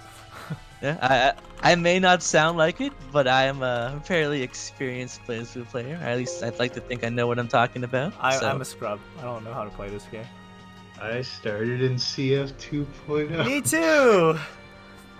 But Kasha started way later than I did. That's true. Did How you do I guys get know? better as Hakumen? Well, Elton, step 1 is stop mashing drive. Yeah. What's Tsubaki's tool? What tool? Wait, what tool? If you mean her weapon, it's the easy How do you one. install Blaze Blue on your 90s Nokia phone? Oof, excellent question. 5B. Oh, Tsubaki's best tool. What if the Probably your 5B. Wait, what if the Tsubaki's commentators best don't know how to weapon. play the game? Well, preferably you want commentators that play the game. Hey But man, I don't know what I'm doing. I just mash a bunch of buttons and see what happens. yeah, you dirty 9 player. Of course you'd say that. How do I get better as Terumi? Your Terumi, actually, you know better combos than even I do free game. But for one, your issues aren't necessarily your Terumi. Your issues are how you play the game. Yeah, it's a player problem, not a character. Yeah. Yeah, technical problem. How do I stop getting hit by Hazuma's chains as Valkenheim? Well, you can't really just rely on like straight dash, like I hit 5D or 6D, whatever it is, and fly directly in. You can't do that. Yeah. You have to kind of like take advantage of the fact that Valkenheim, just like Hazuma, can adjust his movement Yeah. or his flight patterns mid-flight. Definitely watch. and kind of definitely watch high-level Valkenheim players and see how they utilize their movement in neutral, because it's actually really frightening how Val can move. How do you get good at Ragna? Dude, it's easy. Ragna is a kind of character where, of course, learning optimal combos will help optimize your damage, but you don't actually need that. Being good at Ragna is kind of like what I said with free game, is just being a better player Yeah. overall. I could kind of help you if you showed me some of your replays. I guess I did see some of your replays, but going over everything you did wrong, for example, could kind of help. But in general, it just comes down to It's whoever has the better your fundamentals, right, the better your Ragna will be. it's true. And it looks like we're starting now. I hope you guys enjoyed the little Q&A we had there. I'm down for answering questions anytime, as long as it's not mid-match. So if you want to ask me out of the tournament or in between matches, go ahead. Yeah. And it looks like we're starting Chickzama versus Kyou-Chan, Yeah. another Hazuma player. We just yeah, saw. I'll be stepping bit on of pause. commentary, so have fun, guys. Yeah, see you later, Final. If you want to see him back in here, just let us know. I don't mind subbing out. Yeah, this will be interesting, I think, because Chickzama, I believe, from the Texas area, probably has my experience from Milk Kaicho, so I'm interested to see her answer to the Mai matchup, because for most people, it's really hard to find high-level Mais, and when you do, neutral is quite annoying to play against. It's true. And like simply because Mai can hit D twice, which allows her to redirect her spear. It makes just trying to cover neutral as a character who's designed like Cosmo to fly around very difficult when it comes to approaching. But I say that as Chickzama has already won neutral here and taking Kyo to the corner. But you do have to watch out for the flip. That's true. It is frame 1 foot involved and frame 4 body involved, I think. Something like that. I don't know the exact frame on the body involved, but it is fairly fast. It's easy to meaty Mai with like a mid hit that's pretty fast. If you want to try and meet her in her wake up. I think she could have punished right there because Mai missed the second hit of her dive kick. So that is something to look out for. The second hit of that dive right there is plus. So if she misses the second hit, then you can punish. Ooh, spending OD for the kill here. Yes. I do know that Kyo is very familiar with Mai damages and combos and OD, which I don't see too many people familiar with. So once you see that OD, chances are you're probably dead, but you still never know, right? Drops are a thing. But so far, we've been consistent with that. Yeah, she's really good at calculating when you can finish people off and just dumping the resources to get the damage, which is important because oftentimes if you have the full resources, you can often kill people from ranges that you don't expect, and that's just the end of it, right? It's true. But right now it seems really scramble heavy. Oh, yeah, that is a punish because while that move is very plus, it is unsafe as before she lands. So it went straight for the EA and didn't get the active flow at least. But looks like Chickzama now is in a very precarious scenario. But burst, they're living on the edge. Ooh, nice chain. Nice read. Oh, but we got that JC hitting everywhere. Yeah, I mean, so far it seems like Kyo sort of is doing the classic, which is backflip out of pressure, and until you answer it correctly, I'm going to keep doing it. It's true. Earlier I said fast normal, but I actually wanted to say a very active normal. An active mid hit is usually the best way to try and meaty Mai on her wake up. That's true. And I don't know actually what Hazama would do for his option for that. Yeah, because his 5B, which is like probably his most common mid, is it's not super active, so if you mistime it a little bit, you could get punished for that. But Maybe. that was a pretty quick first game, so we're gonna get into the second one. It's true. Maybe Venom Sword. I don't know. I think Venom Sword's kind of active, but Not sure. And also, I was actually talking about this with you earlier, but Kyo is very prone to going for resets. And we saw it earlier where Chickzama teched in the air and Kyo dashed behind and hit a 2C reset. So always keep that in mind. Because of Mai's tricky wave dashes, she can kind of position herself very strangely for kind of jankish resets. Yeah, she's that's sort of unique to her, I think. Not a lot of people do a cross-up like that, where you go to the other side using air unblockable. So, definitely something to work out for. There it is again with another kind of reset there, as I was saying.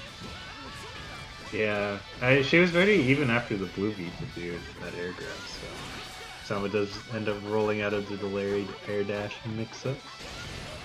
Oh, that was a good time to backflip out there. Probably. Yeah. Yeah, that's gonna be it. Hazama, he does have very strong dagger pressure, but there's always gonna be that time where you kind of the micro dash your way back in, and that's the time to do something. And Kyo was 100% ready for that with the backflip there. Yeah. Alright. Ooh, that was a good time to jump in. Oh, and caught the backflip there. Very nice. Alright. So I guess that might be one of the answers you can use, just the stance overhead being so active. Oh. presses the JA on the way down, so catches. Again, is 100% ready for those micro dashes. Yeah, it's sort of easy to see because it's sort of just judging the range at which they want to do the micro dash back in. So Well, it's kind of this weird scenario where if you think your opponent's gonna try and hit a button at that range, Hazama can like 2B you, right? Yeah. But the backflip also covers that, is the thing. Alright, yeah, so she missed the second hit right there, so she can get a punish off of it, but Tenjin will close out the round. And we are still on match point for Kyo, but Fuzzama definitely showing signs of life.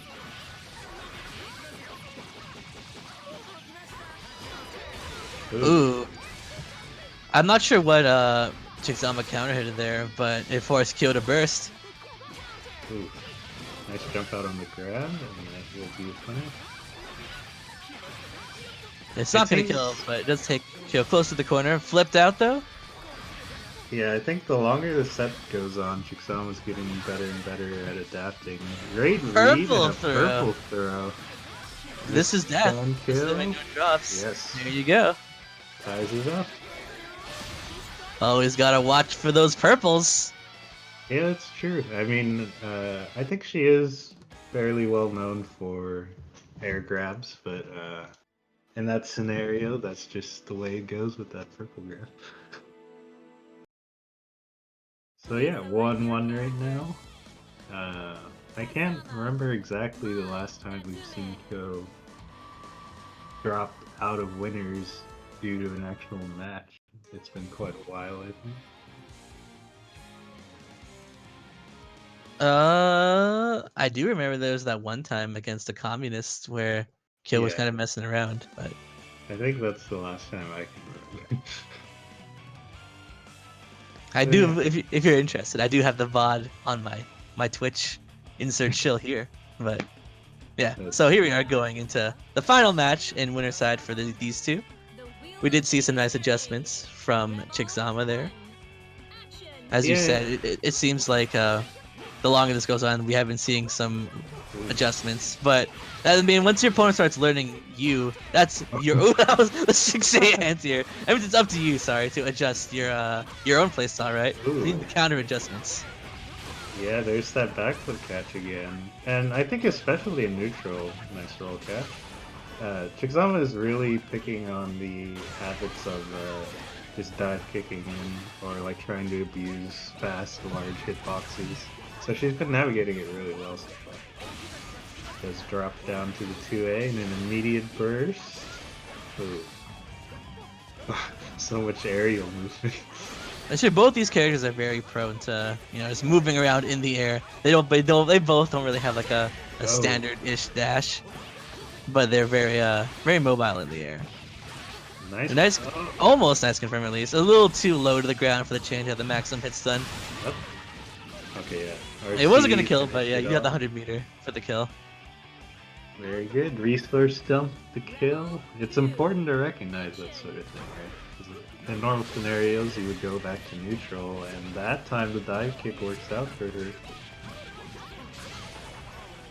You see, looking for air grabs. Nice time to jump out, actually.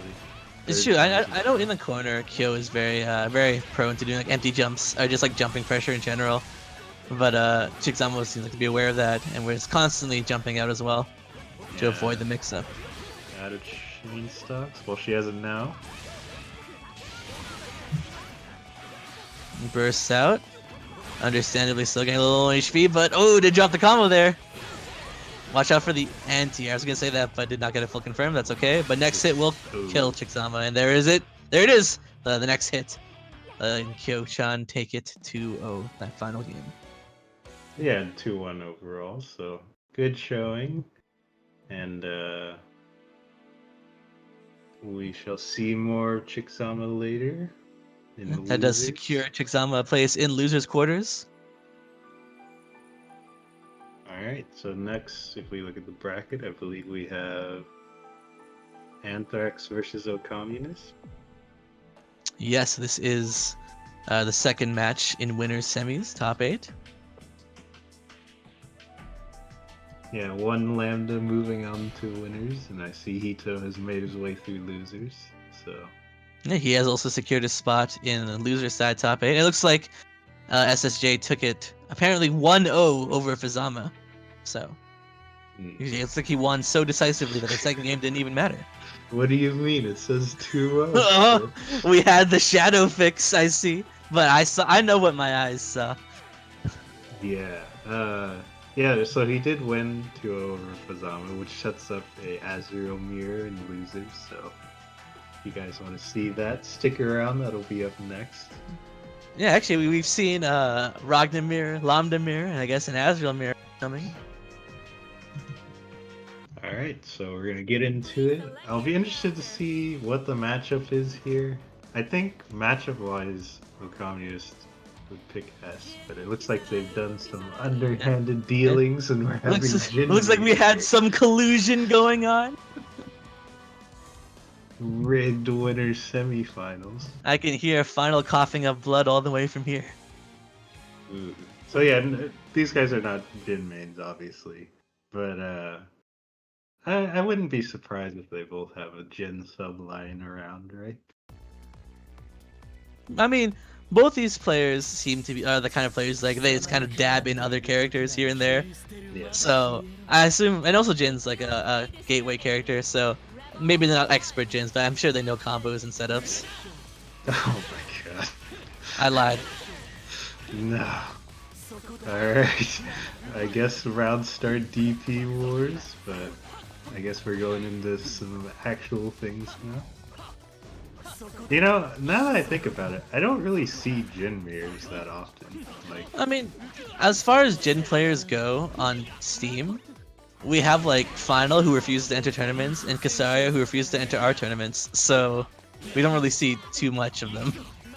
I guess there used to be some of them around, like Gon and Sando, but I think they're dead, so... alright, DP out, but not quite ready to RC. I have not seen many Jin DP clashes. I've seen a lot of Ragnar ones, but... That's because Whoa. Jin's DP has it not only does it hit once rather than Ragnar's twice, but it's very vertically oriented, right? Yeah. Unless you use the D version. Crouch confirm, I believe. Oh, I think he wanted second gen or something, but didn't come out. It seems Karthus is quite happy to do the jump cancel pressure. That it's actually very strong against certain characters that have much slower anti-airs, like Jin in the case. But against characters that have more vertically oriented anti-airs, it's definitely not as strong. I see we're going for Fubuki instead now. You know, back in my day, there used to be 2 Fubukis. Oh. Like an EX Fubuki or just another No, name? like there was a Fubuki which was about as fast as it is right now, and there was like a B Fubuki which was slower, but it was like a DP. It was involved on the ground as well. And then the C Fubuki is of course his CDP, and then his DDP is what it is now as well. DP fade, and that will close it for Anthrax. Look, Anthrax takes it 2-0 over Okammunist for game 1, but now he's character locked into Jin. Yes, it is So- a reminder that he is character locked into Jin. So we'll see if that is the case. Anthrax won. Oh yeah, you guys are hearing the angry Jin. The Oh, yes. NGCP Jin? I'm assuming that you didn't change the music either, so we do have modded music. This is PC, so but Final took it to the next step, and he has characters. Never mind. I see. Okay, so yeah, it seems like Final did not change the music back, but Jin is still modded. I guess it'd be kind of a pain to remod Jin and unmod Jin every time. So what's the character going to be? Are we going to see more Jin mirrors? Oh, a communist counterpicking himself? Well, But yeah, yes, I guess- matchup wise, but Yeah, Okammunist I think knows Susanoo much better than he knows Jin. That's true. That is true. As we saw, the first match was kind of jank. It was some collusion going on, but you know, it's for the people. Got to entertain the crowd, and I can respect that. Maybe not so much in a tournament, but it's okay. Now Anthrax is character locked into Jin, while Okammunist picks his, I believe, is still his main Susanoo.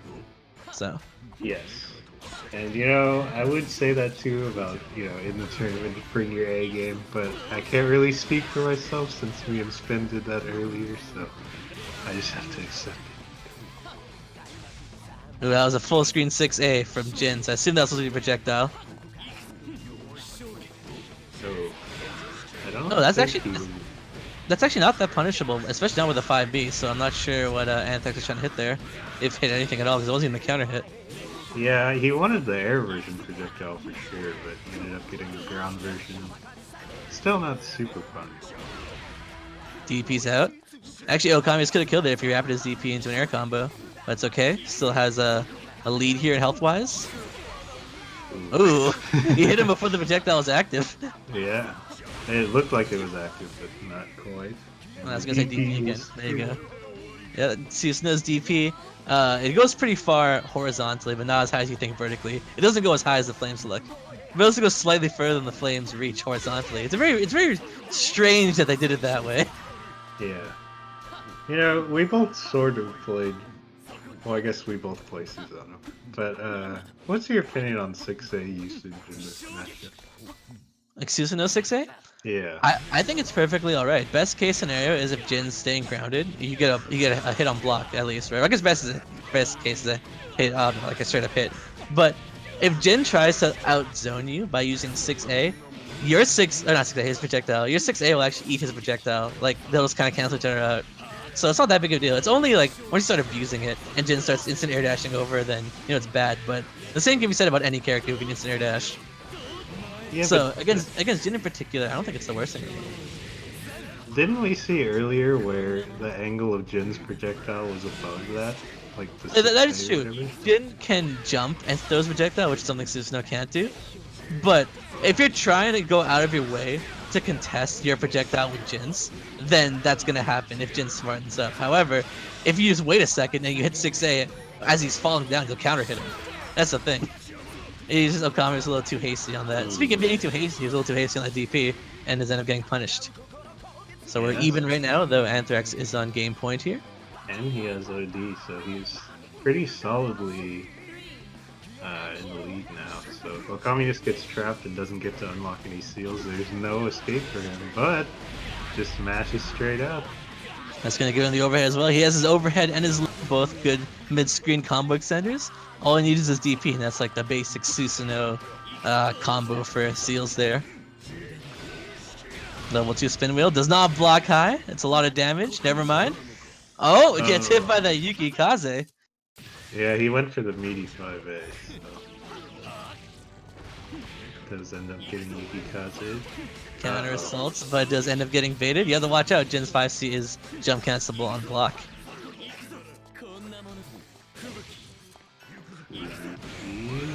Oh, he can kill off this, but we'll see if Okammunist knows the combo. He is going for the delay. I don't think this will kill. You I have to don't think spend- it'll kill. I think he needed the OD. Yeah, that's what I said.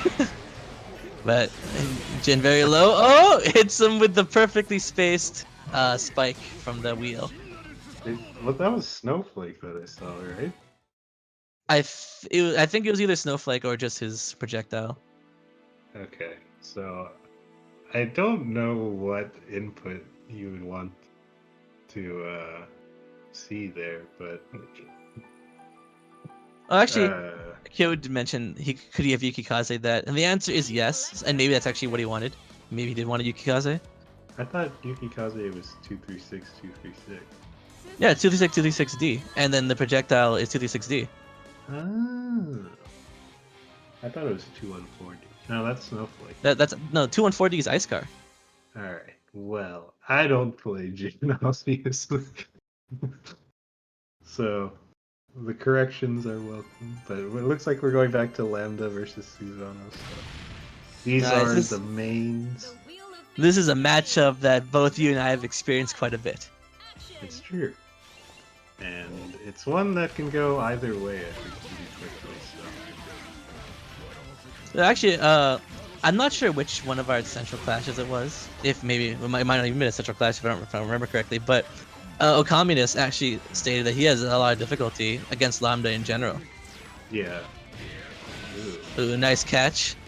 Wasn't ready for the crouch confirm though. yeah. You can do 5v6p on crouch, so. And then after 6B, you can go straight into 2A as well. Yeah. Landing a 5B straight out as Susanoo on a crouching opponent can net you Grand Viper easily if you do 5B, 6B, 2A, 5B, and then 5B. Yeah. And it's interesting to see here. Anthrax is one of the only people that I know that spends OD to hit confirms that you normally wouldn't otherwise be able to, even if you don't get into active. Well, he did end up getting that, but he usually uses it just for offense to get like the corner carry or the damage off of hits that normally don't give you too much reward. It's true. I actually don't really see any Lambdas use Lambda's OD like that. Usually it's just like, I want the extra damage to kill you with like a distortion. Yeah. But I've seen that Anthrax really. Is he going for? Oh, dang. What were you hoping for? The 5A. Oh, okay. Well, he got getting sword is fine actually. yes. Sword is actually really good in this matchup. He could have continued the combo a little bit more there, but ends with a 2v6A knockdown, which is alright in the corner. But Anthrax does OD out. As we're talking about Anthrax doing his OD combos, he knows them pretty well. Yeah. Ending in an active flow. Sorry, EA into the active flow. Gets clipped low. Lambda can indeed rebeat into her 2B, so that is something to watch. Ooh, was not really able to get the sword counter hit, but you can't really punch it at that distance. Counter assaults out. Oh, the JC though, reaching pretty far, but it wasn't able to calm off the JC. Could he? Yeah, I was gonna say, I don't think he can punish this. I think he could have punished if he went for sword distortion, to be honest. That should be it, yeah. Yeah, I was gonna say, you could use even the regular sword, right? Maybe. But sword distortion to be safe, and you can combo off it because he was an OD. But regardless, Anthrax does take it. Right, We saw a lot of character switches this set. Yeah, that was quite a few. Well, they basically switched every single game, so a variety of characters being shown, but Karthus comes out on top. And we'll be moving down to losers round 4 for some Azrael mirrors. Ooh, I hope you guys like Azrael. Yeah, it'll be Norioumi versus SSJ. Norioumi, I would say a veteran of our tournaments and the community by now. But SSJ, I think, is a new face, at least to us. I don't know if SSJ has always been his name. Remember there was this one Azrael player who was called like AWKA, Aka, something? Yeah. I think that might be him, just based on how they played. I'm not 100% sure, but I'm just assuming. So if any of you know, feel free to correct me if I'm wrong. But regardless, that player is new to our tournaments either way.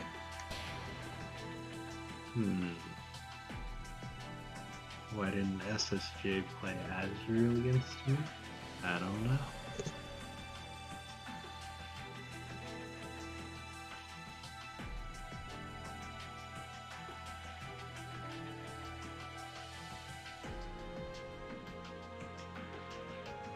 We've already seen Norioumi as well as SSJ on stream. Both of them are on the wild side of Azrael for sure. So we'll see some crazy stuff. Is my assumption here. Yeah, Azrael mirrors are pretty wild, and I think it's worth noting that it's one of those mirrors where the character does very well against himself, right? He just has essentially, well, the purpose of Azrael's pressure and such is like he has a lot of holes in it and such, but Azrael himself, of course, can take advantage of those holes on offense or on defense. So it's true because Azrael's backdash is so good and so fast. It's very easy for him to get out of his own pressure. It's actually, which is why Tager versus Azrael isn't as bad as you'd imagine, despite Tager having a lot of bad matchups, because there are a lot of gaps that Tager can punish. And the same thing goes for Azrael. that's true. Alright. Looks like we're winding down. We gotta build up the suspense, get the crowd hyped for the upcoming Azrael mirror.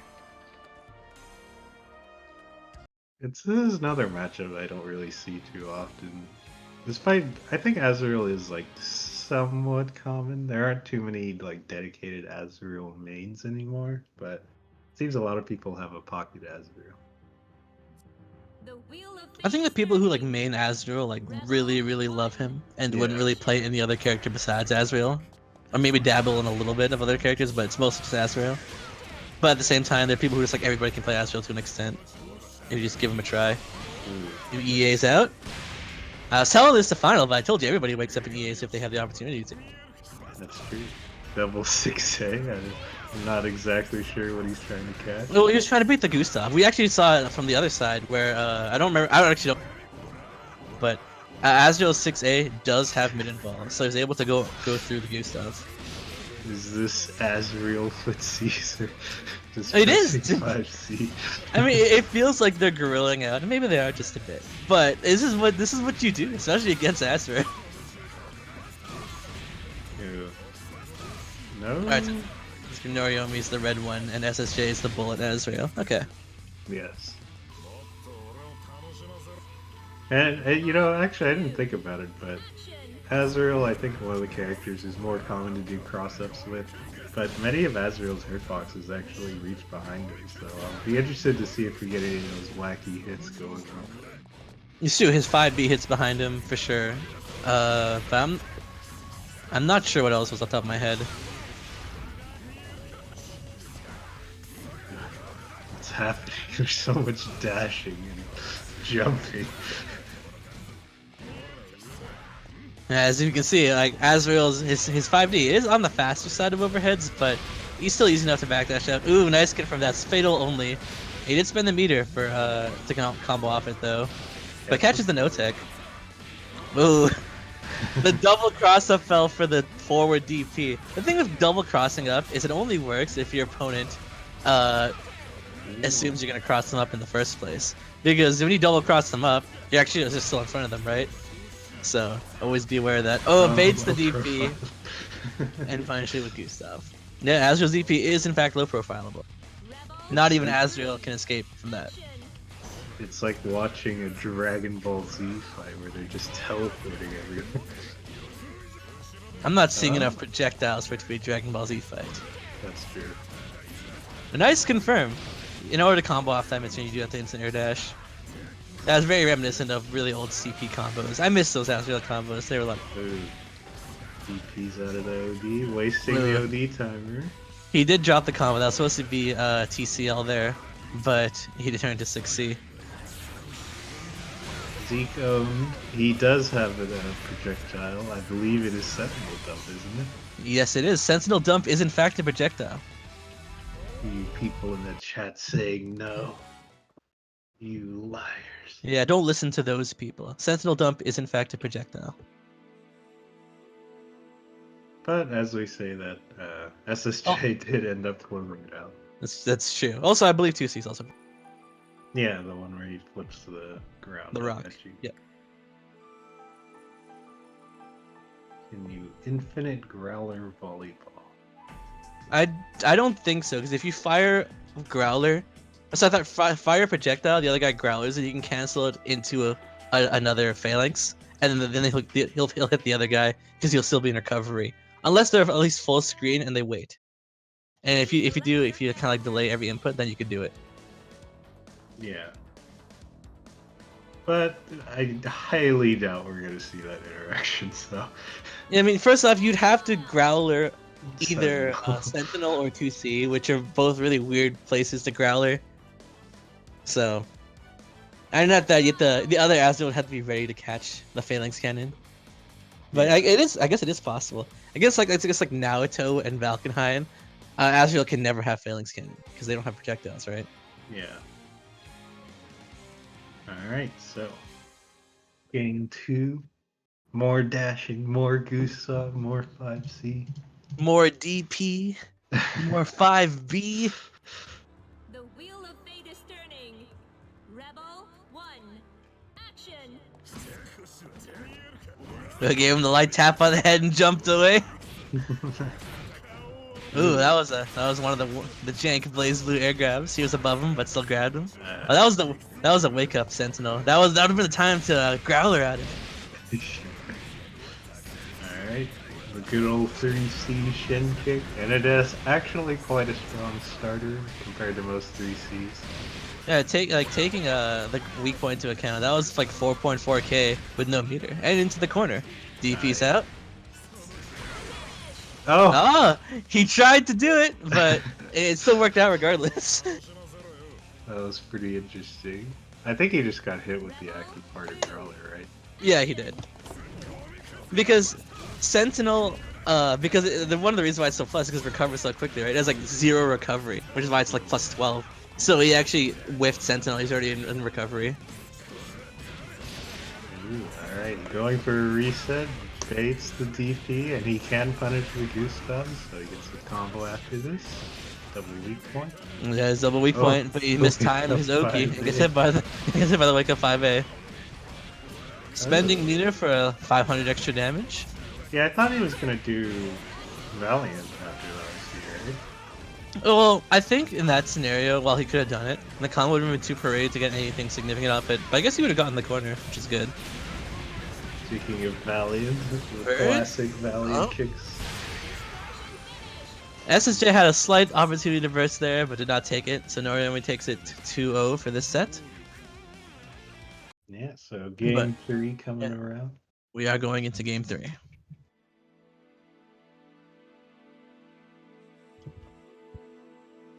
What purpose does fighting my shadows serve? Shoot, Azrael wants to fight strong people. He doesn't want to fight himself. What, doesn't that mean he's weak? Well, no, it's just the thrill of the fight comes from fighting people who aren't you, I guess. I mean, sometimes you could think, man, I'm so good at this game that I only get a challenge if I fought myself, maybe. But that's not what Azrael wants. I see.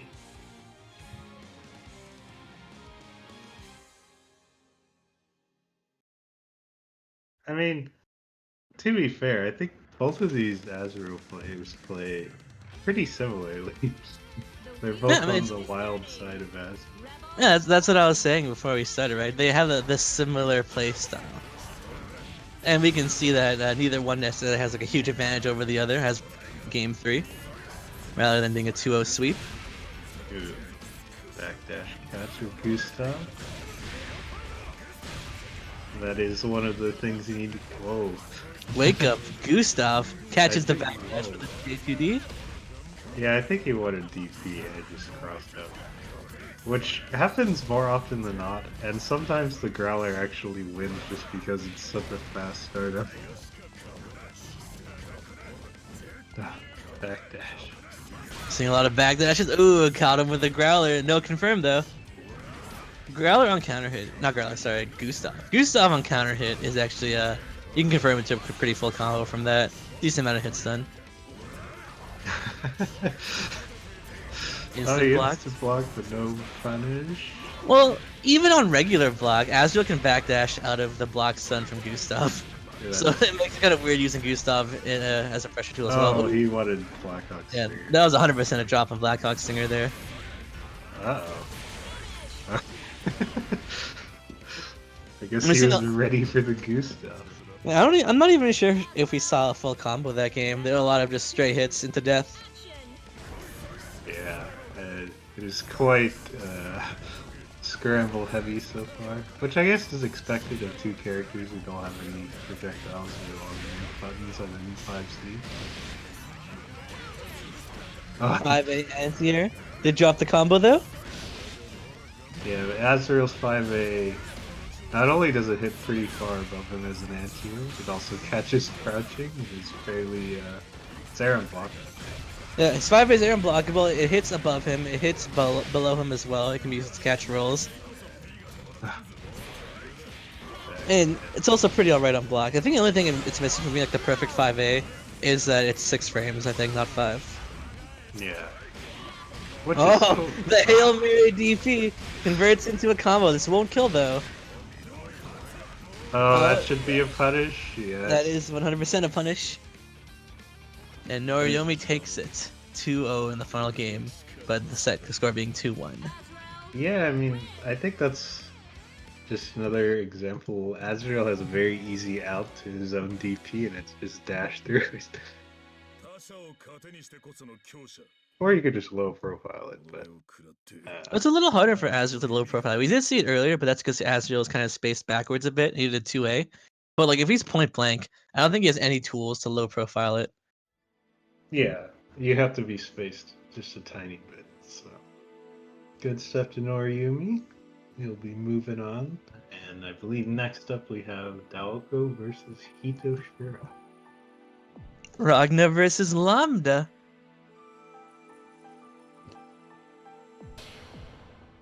You know, this is a usually like I mentioned it in the Lambda mirror with Hito versus Karthus Anthrax, but it was a Lambda can go both a zoning playstyle as well as a rushdown playstyle. But against Ragna, I believe Lambda kind of wants to opt for a more keep away playstyle, the zoning style over being rushed down. Yeah, because it's really hard to scrap with Ragna's fast, large, active normal. So, in general, I think you want to play neutral from further away and sort of react to him coming in. Which sounds on paper to be easy, but it can be a little bit tricky if the Ragna knows what he's doing with his move.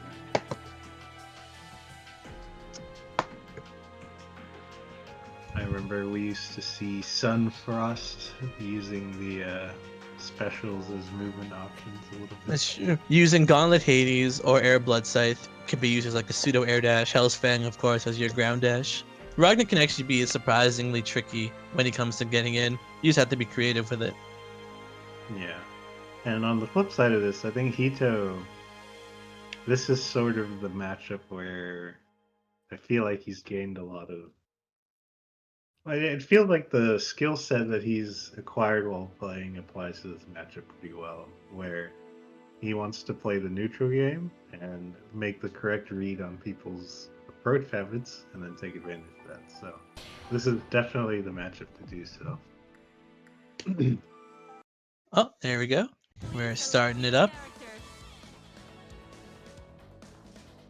Lambda 11, Ragna the Blood Edge. But, you know, I think both of these characters sort of maul each other once they get momentum, because Lambda never has to be in range of Ragna's DP on Wake Up or anything like that. And she can take advantage of Ragna's pretty low HP in the corner, at least. In general, I say general, but Blaze Blue has been pretty on point with giving characters who are really good at neutral, no defensive options trade-off. Of course, there are characters like Mu 12 and 9 that exist, Izanami, but that's what makes those characters really good, right? And like characters like Lambda, who very solid in neutral for the most part, but does not have a reversal. So if Ragnar does get in, then it becomes full sweep in the other direction. It's just that right now, as we can see, Lambda is very good at keeping Ragnar out. Ragnar has to be a little more creative with getting it. Yeah, I think so far Hito's been really on point with his 6As, so cutting the aerial option off. Oh, did the Hellsfang fall off? Yeah, Hellsfang itself wasn't going to reach, but the follow-up did give him enough range. Unfortunately, there's no confirm off that, even on counter hit. No. That will be the end of round 1. I think this is going to come down to if Daoko can adapt to the neutral quick enough. Because if you're not experienced in playing a good Lambda in this matchup, it would be really hard to adjust quickly. The invisible 4D coming from off screen. As Final said, it's sometimes better to pay attention to Lambda's movements rather than the swords themselves, because you'll miss that 4D otherwise. Yeah, for sure. And Daoko on his last legs right now. He does still have OD. Ooh, that was a good Hellsfang. I think if he landed the Hellsfang there, he could have actually just converted it into a combo, because Hellsfang counter does lead to a combo rather than going straight for the follow-up. Yeah, ooh, nice punish punish. this. Let's see what Rowdy does. Okay. Hellsfang? Yeah, there it is. But I think he shouldn't have gone for the Hellsang because he'll push Lambda away in that scenario. He just went for 3C and then ended it there. Oh! They punished. Oh, is this the Astral? First Astral of the tournament. Very nice for Hito. I actually didn't even know you could call him to Astral from there.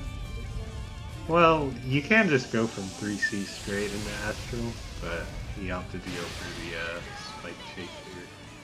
I believe it was in CP when they gave Nu/Lambda a comboable Astral. Because in the previous games, their Astral came out frame 1, but it was also a grab. So you could purple it, meaning you can't actually combo into it. You have to set it up. Kind of like Kokonoe's. We use it as a mix-up. It's true. They'll tech your Astral and then you just hit them with 5D because it puts you back into neutral. Yeah.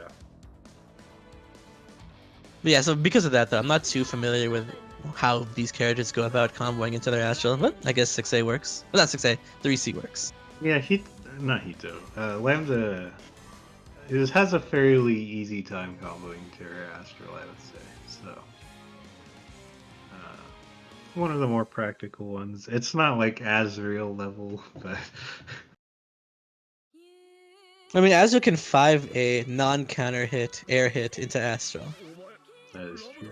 Susanoo can too, right? That's true. But it's hard because you have to link it very quickly. You gotta show off your Street Fighter skills with your hit confirms there. But here we are, starting game 2. Ooh, that was a time to kind of run in there and hit the 5B from Daoko, but he wasn't quite ready to punish the 4D whiff. Ooh. I guess he tried to press something and got 2A for his troubles, so that is a spent OD. He saw that Hito whiffed his 2A, he's like, oh, now's my time to punish, but if you whiff an A move on an OD, you're pretty safe. Yeah. So most people like to opt to continue pressure because they're gonna assume that you're gonna be hitting in a button, but that does make you vulnerable to EAs. However, it looks like Hito had the right read regardless, and will probably take this round. Yeah, you can't really drop that yet. Pretty fast round for Hito there. Daoko on his last legs, but will get his burst back for this next round. Yeah, and it's really been the story of the neutral game, like we talked about. Oh. Alright, so good Hellsfang finds his way in. That's a Gatling I don't see very often, but it's actually really good. Ragna's 2C actually reverse beats into his 6B, but I don't see too many people do it. I didn't know it does. Yeah, it's a really tricky way of extending your pressure, because you usually do A, B, C, D, right? But you can go A, B, C, B, right? And then you can go B into whatever, like 3C or 2D, or even 6A. So, it's a rare string I don't see too often. He can combo off this because this is OD. Yeah, that was not the right place to do that, but it ended up working out thanks to their unblockable. I think that was 2D. Yeah, I'm pretty sure that was 2D. But Lambda's 2D is their most frame advantageous move, and they recover. Oh! Is Gravity Seed a good starter? I know it's a fatal, but I don't know how much damage it yield. You get a decent amount off of it for sure, but I think her best starter, I believe, is 236B. I could be wrong. It gets caught with the Hellsfang again.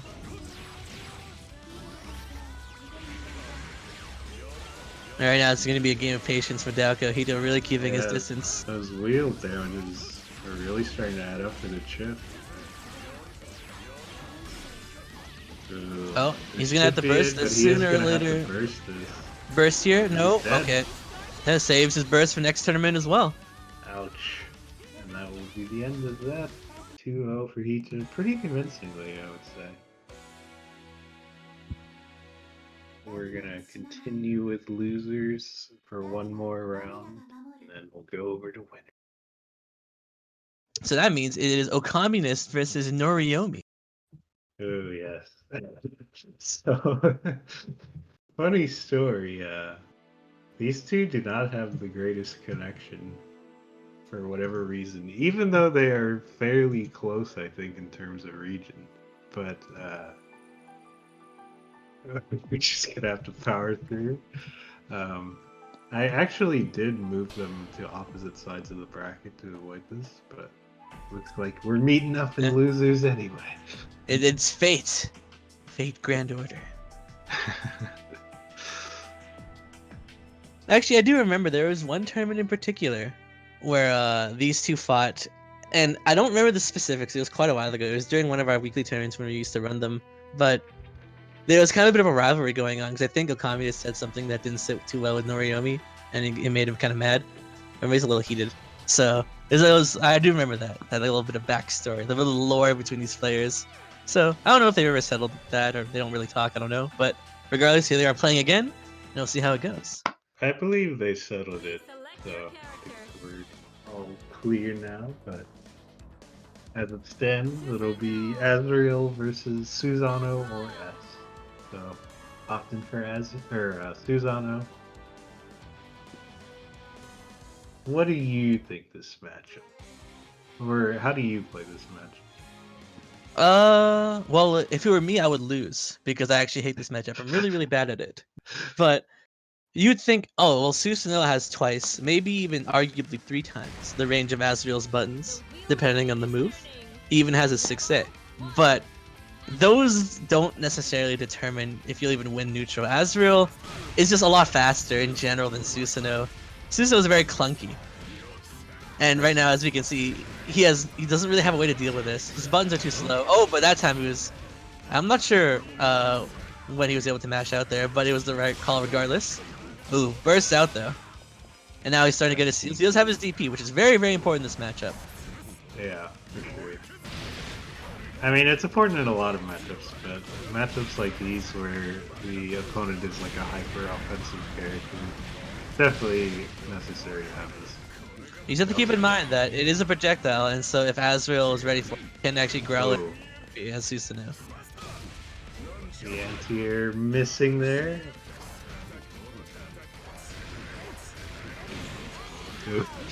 Double Sentinel 5T. Spends the OD to guarantee the kill here. Oh, you did a double dash. You just had to do 1 dash. I guess I lied. It did not, in fact, guarantee the kill. In fact, this will guarantee the kill. Yeah, assuming there are no drops once again. Oh no! The double curse! I'm sorry, guys. This is all my fault. It's funny because he just needed to do the Grand Viper and do an air combo, but he went into the harder to do combo, I would say. Yeah. He can combo off this. Nice pickup. What's he gonna do here? Ooh, opts for the sword unlock. I don't think sword's that useful against Azrael, but it does hit behind him. So sometimes you get some really weird interactions where you hit Azrael when he tries to hit you. But I wouldn't recommend it. He has lightning hands, which is actually pretty hard for Azrael to deal with. That's true. Lightning hands, if you just throw it out in neutral, Azrael doesn't have too many options against it. The problem, though, is the input, because lightning hands is CC. So it's you can't just throw it out whenever you want to. Yeah. Unfortunately, we did see Okammunist trying to ODR through 2D, which is very fast recovery. We have quite a few seal unlocks from Okammunist, and he is on Astral Point. Oh Ooh. No! Out of range of the counter assault and goes straight for the Astral. Second Astral of the tournament. There it is. Yeah, Azrael's counter assault, unfortunately, it is his 6A animation, so the range isn't too great. Even though he shoves himself forward. I think, as far as counter assaults go, it's one of the better ones, if you ask me. It's just that he was way too far. Like, I don't think anybody's counter assault would have reached that far. Not even... I don't know, actually. Back in previous BlazBlues, certain characters had really, really weird counter assaults. Arkune's counter assault was his grab. Like, he would actually grab you and throw you. Noel's and Taokakas weren't even hit. They would just teleport behind you. And they could punish you wherever they wanted. Like, they were really weird. That does sound quite weird. But, you know, they've been more equalized, I suppose, in CF, even though some of them, like Terami and Bullet, aren't really that great. But... Well, Bullet has one of the shorter ones, and Terami is just is the worst one, in my opinion. Like, it whiffs on crouching. That'll just get much worse than that. That's true. Which probably means it whiffs on most 2 moves, right? Yeah, it whiffs on Jubei. Straight up.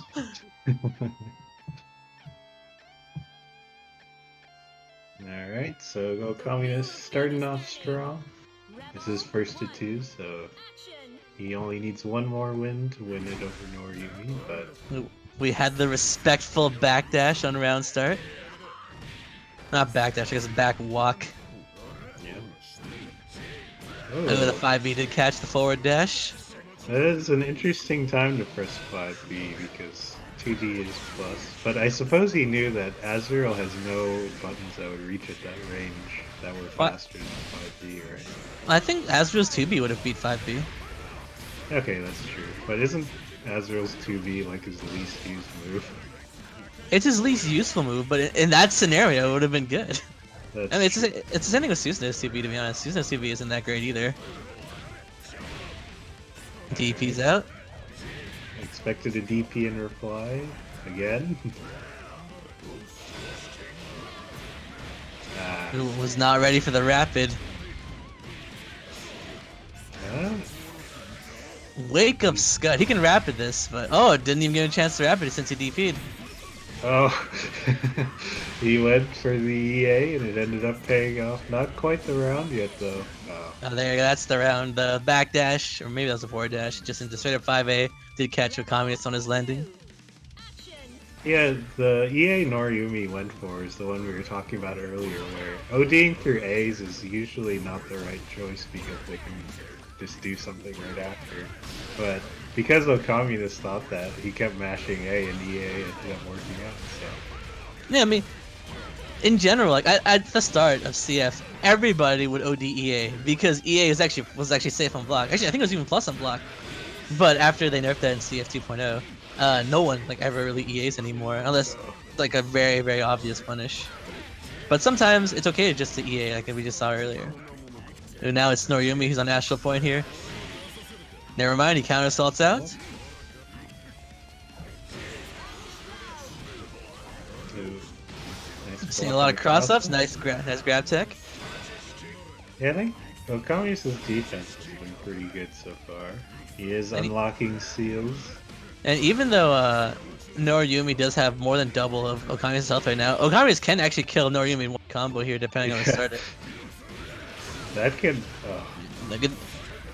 That could have actually killed, so I can respect Yeah. that burst. And then Norioumi did end taking game 2 here, tying it up 1-1.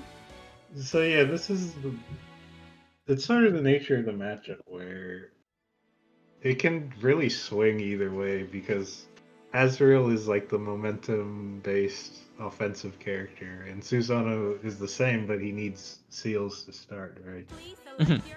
For Azrael, he has to get in at least once and apply a weak point to you, and then he's good to go. But for Susanoo, depending on what the starter is, he has to get in maybe twice or maybe even 3 times just to get his seals that he wants. Yeah. But then it gets to the point where it's just like, you know, if Susanoo has his seals, then he hits you, then you're just dead. He'll out damage Azrael for the most part if he has the right seals.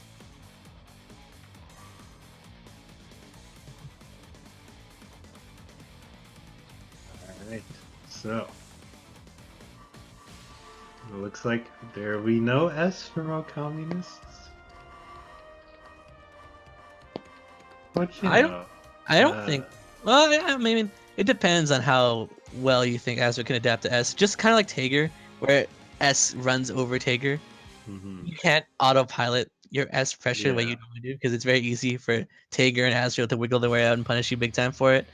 So maybe Okammunist isn't confident in that and rather stick with Susanoo. He did win his Rebel 1. other game with Susanoo, and I know Norioumi would never change characters, so this makes sense to me. Yeah. Norioumi does have a Tager, but he prefers sticking with Azrael. Catches him with the gun, getting that. Oh, catches him again, getting that DP. Thought he was gonna go for level 3 tackle, but he opts for the DP. and Now it we does did say pay off DP right there. DP is very important in this matchup. And Oh, that's a punish. No, you gotta do 5A. It is minus, but not that minus. no instant block, so it's still his Oh. turn, but that is not. That is fully punishable if he blocks it. So. Yeah, Azrael's CC can be comboed off mid-screen without meter, but the trade-off is it's very minus on block.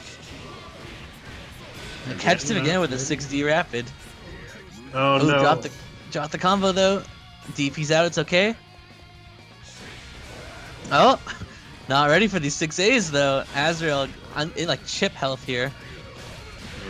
But he does land the hit, and he has 100 key. He won't be able to kill yet, and the DP will close.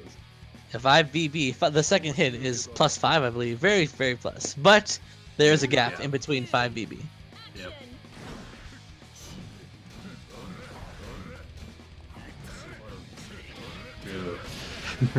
Tricky cross-ups from Azure. Yeah, he is gonna go into the double weak point, so all options are open now. Good neutral jump for Okammunist though. Unfortunately, he doesn't have any mid-screen combo seals right now. Level 1 sand kick only being used for pressure or corner combos, really. What are you talking about? The only mid-screen seal you need is Crush Trigger. Well, that is... You can use Crush Trigger, that is for sure. In fact, if he gets a hit, depending on what it is, I would opt for Crush Trigger. Oh. That's not the right... Oh, see, he was inside the flames, but it wasn't actually a hit because, as I said, Susanoo's DP doesn't go as high as the flames look. Ooh. It's very short to the ground. Very nice. He caught the backdash, and Norioumi really wants him. Well, he does need to burst eventually. But... He wouldn't have died from that combo, but he just didn't want to take any more damage and give him any more seals than he needed. It seems both players are tired of blocking each other, opting for counter assaults. Air unblockables, and that's that round. BlazBlue does have a lot of air unblockable moves, so you always have to try your best to barrier in the air. Azrael especially, like his 5A being air unblockable, of course. Alright, let's see what combo he opts for. Gets DP. They'll have to teach them the secret tech later. But, you know, regardless, he has quite a few seals here now. Actually, he can kill him. Yeah. He does need to watch out for burst. Burst. Nope, saving it for next tournament as well. We don't need those bursts. I guess he thought maybe like he couldn't kill, but Okammunist does know the alternative staircase for us. So that's it for that one.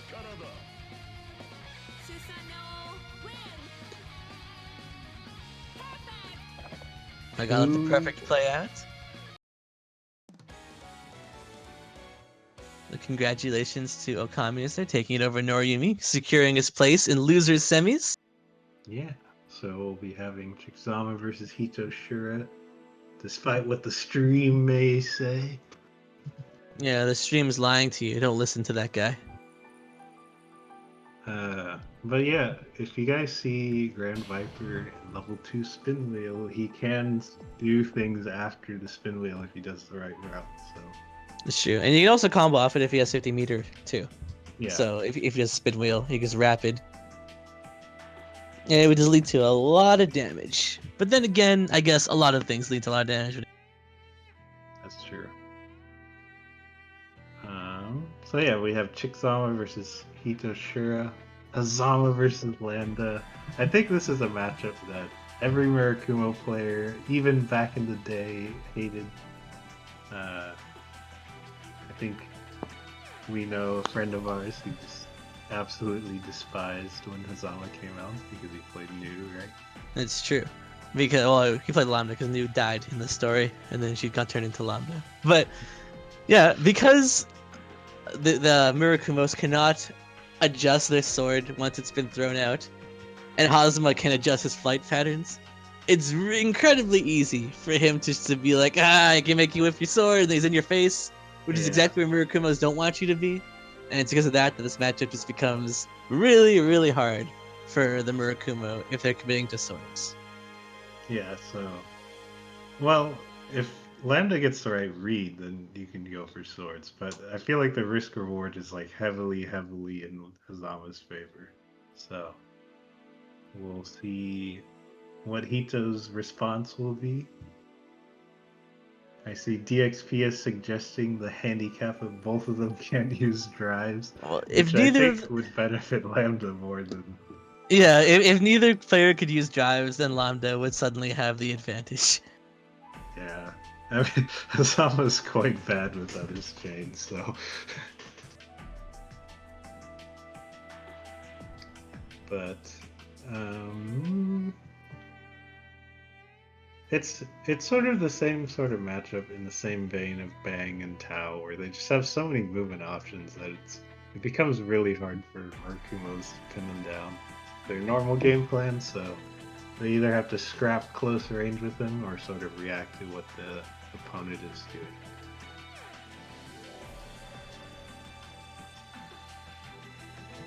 Though we have seen Hito be very on point with the 6As. Unfortunately, 6A Hazama isn't very viable just because of how the character works, but at least it seems like Hito is like in the mindset to deal with air-typed approaches. That is true. As far as anti-air goes, Lambda's 6A is actually quite good. Pretty decent hitbox, I would say, and it has a fairly fast start and ult, so it's definitely a good option to know when to use. And she actually has a second anti-air, but nobody really uses that one. The 2C. You know, actually, I use 2C a lot because that was like her go-to anti-air back in CT, and that was like the only time I've actually really tried to play Murakumo. So I use her 2C a lot.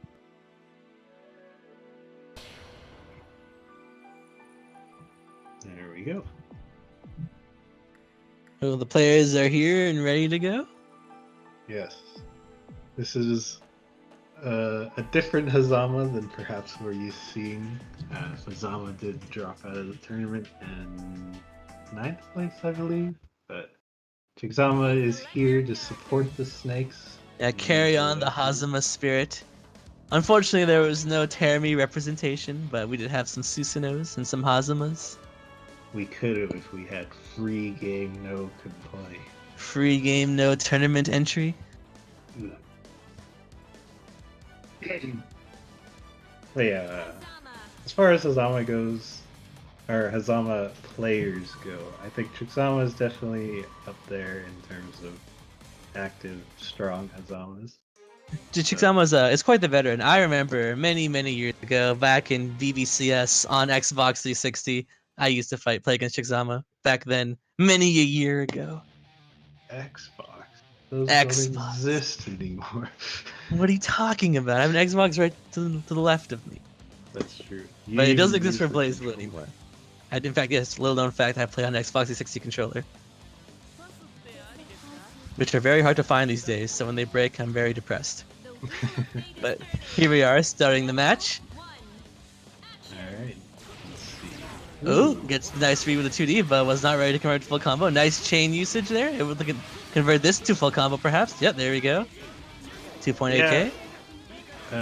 The way Hazama's chains work is you get more hits done the longer the chain goes out, right? So to confirm off of that. It's not like you get like more hits done, it's just that there's either get no hits done if they're close, or a lot if they're far. Yeah, so to confirm off of that, she had to like zoom all the way behind him to get the more hits done and confirm that. Counter assaults out. Ooh, but wasn't quite had the right angle there for the chain. They were able to get Hito to jump in and JC. First from Hito. Ouch. Oh, I was too late. Yeah, this is a pretty strong starter 5B straight into gravity, so we're going straight to the corner with some solid damage as well. Ooh, and gets flipped low. This should be the end as long as no drops occur. There it is. Can't drop the distortion once it's already been activated.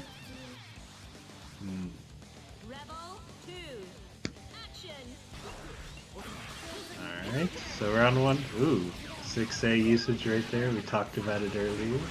Hito was ready with it. The 6B, the overhead that doesn't really look like an overhead, but it actually is. I remember back in my day that used to be 4B. Nice confirm. Hungry Coils. Oh, that was a Legacy Edge startup, wasn't it? I think so, yeah. No, that distortion is not available. Oh, purple! In this time of quarantine and net play, sometimes you just have to embrace it, right? Oh, she's gonna go right through it. Oh, he bursted Hazama into the Legacy Edge. Interesting turnout. Chickzama not quite dead yet, but Oh, but did roll. catch the roll with a 2-2D. All right, so that is 1-0 for Hito. That was such a weird burst into the Legacy Edge. Do you know if you can kill off burst combos in this game? So I do know in previous Blaze Blues, if you bursted in your combo outside of Gold Burst or bursted and then comboed, you could not kill them. Like their health would never drop below 1. I don't know. I know it's like that for counter assaults in this game. Like if you counter assault and then combo off it, you Yeah. cannot kill them. But I don't know about if it's still the same thing for bursts. I did know that for counter assaults, but bursts I'm not as sure because there's not too many characters that can. Well, I assume we're talking about a blue beat, right? Well, I mean it depends. Like Carl or Relies Oh, can combo off the counter assaults, and or their bursts depending. Which, by the way, is disgusting. That's true. That is true. I remember fighting Psychotic, and he would just counter assault me at combo, and suddenly I'm in the corner for doing a block streak. How does that make you feel? Well, there's no Carls around here, so we're safe. Actually, but there is a Hazama and a Lambda here. That is true. Oh, And there it is. straight Hazama in. is getting in and gets the overhead reset as well. That's going to take Lambda to the corner. Oh no, never mind. Does not opt for the corner combo. Returns mid-screen. But I guess it's okay. As we said before, Hazama does pretty Ooh. alright neutral against Lambda. But that was actually a very good catch with the sword. Yeah, I don't know if he meant to do 5D there, but that was quite the catch right there. She fell directly into it. Yeah, even if he didn't mean to, he was still able to confirm off the misinput if that's the case into a full Yeah. combo, which is good. Nice string right there. You can see right there, Lambda actually shot it in the right angle, but just like barely missed it. There it is. And that should be it. This is also unburstable. Well, oh, besides not getting close to finish him off, maybe just wanted to avoid the burst if possible. And then the I win neutral distortion. Oh, but was not ready to combo off the air unblockable hit. Yeah. Which allowed Chickzama to hit the D. It is worth noting that if Lambda shoots her sword in the angle that Hazama shoots the chain, the sword will usually flash and win because in the beginning of the sword startup, it's a higher level projectile, so... And also with Lambda, if you hit like 5D, I believe it's 2 hits, right? Yeah. But for new, she has to hit D twice to do the other hits of the sword. Ooh. So she's... Ooh, that was a good catch. Nice backdash. Even though that move is plus, it's not like super plus, so you can still backdash out of it. Nice grounded IAD confirm. That is pretty hard to recognize when you can do that, so... Hito definitely on point. But that was the correct time to tech as well. As we said before, it's actually very difficult to time that. Ouch. Bursts out. First. Oh no, you're gonna fly Yeah. into that one. Oh no, dropped it, but gets clipped by another one. Ooh, interesting burst from Chickzama. Really wants to take this round. That RC's. Oh, that's gonna be it. Oh, never mind. I no. lied to you. Okay. Or maybe I didn't lie to you. It catches the 2-2D with the chain, and that is it. I did notice it spiked right there when she wanted to use Hotenjin, I'm pretty sure, so. Unfortunate timing. I don't think Chickzama had the meter. I could be wrong, but I was keeping an eye on that. At least I think I was. Maybe I wasn't, but I don't think they had the meter. Maybe I was looking at the wrong meter. Well, regardless, it's 1-1 now, going into the last game for the set. And this is losers, so both these players, while they are very good, one of them is going to have to be eliminated here. Yep. We'll see if Chickzama can make her way back to the run back versus Kyo, or if Hito can make it back to the run back versus Anthrax. It's true, both of them are looking for that run back. Wait, who sent Okammunist? Oh, or if Okammunist can get a run back versus Anthrax. Well, yeah, I guess all the people who are currently in losers were knocked out by somebody in winners right now. Yeah, that definitely makes sense. The color change. He's donning the color that Karthus The used. wheel of fate is turning. Is he harnessing his inner Karthus? One. I don't know. Action. I believe that's the Ramen color from Guilty Gear. I'm no Guilty Gear expert. In fact, I don't even know anything about. Oh. Narrowly missing the overhead, but picks up a hit. A stray hit, you should say. Oh, nice Ooh. 5As. Able to convert into a combo as well. Cosmo has a very good 5A for anti-airs. Ooh. Hits pretty high above him, and it's That's- also very fast. Really weird that he wasn't able to pick up the confirm off of 2D counter hit. As you can see, it has a ton of hits though. Ooh, 2A catch versus Chickzama to burst. Ooh. Can't really confirm off of that without a D. Ooh, clipped by the 4D. So we are going to the corner, spending the RC. But Or almost going to the corner. Did drop the combo, and the thing with Hazama is when he drops combos, he can be anywhere he wants after that. So the visual makes this matchup really annoying for Murakumos. yeah, no chain stocks right now, so. Ooh.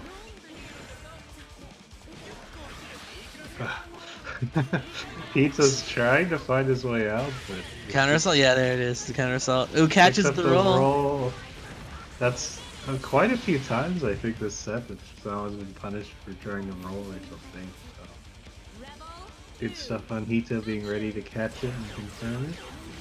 I mean, both these characters don't really have a defensive option, so you want to avoid being pressured as much as you possibly can. So I can That's respect that, but, you know, maybe if it doesn't work twice, maybe you shouldn't go for the third time. But then again, it's also a different kind of mix-up where like, hey, I caught your roll twice. Maybe you won't try and catch me again because you think I'm not going to roll, right? Yeah, It's just the big risks you got to take. reset right there. In fact, Azama doesn't have reversal unless he's an OD, right?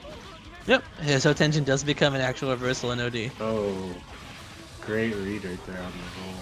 And caught it into a punish. Oh, Oh, caught legacy. no into- legacy edges here. I think she might be on. Oh, I thought 100. No. No meter, Ooh. but that's a good 2D. Yeah, it's gonna. Is this gonna take him to the corner? I guess so. Oh, oh. Alright, that should be it. And Yeah, there that it is it, and Hito takes it. Those 4Ds coming out strong. Alright. So Hitoshyura will be moving on. And we'll be moving back up to winners. Yeah, this is now winners finals. So if we're doing winners finals, that means it is first to 3 rather than 2. That is true. DXP, aka Kyo, versus Anthrax, aka Karthus. We shall see. I mean, matchup-wise, Mai definitely has an advantage versus Lambda. Although, Lambda does have very easy answers to the backflip with her Oki. But, Please select your Well, what would her answer be? well, Projectile Oki will beat it. Well, would you like Oki with like 5C or something? Well, no, if you do the Spike Oki or the Wheel Oki, it'll actually Oh, beat right. I guess backflip. that makes more sense. I just Yeah. assumed like if you're already in her face though. Oh, well, if you're pressuring her, then you don't really have as much of an answer. Like, you don't have a better answer than other characters have, right? It's just the standard. You're 5C. Yes, you could. It's so active and it's a projectile. It's really punishable via OD. Yeah, I guess. Alright, so we'll see what the approach is for Anthrax. This is that overhead. You know, the thing with Mai is that she doesn't have proper, like, I guess, strings that most characters would have. They're like those weird, like, I don't know what the proper term is. I'm not really too well versed in fighting games, but it was like the either if you hit A, a different move will come out rather than just hitting A into another, like A and B.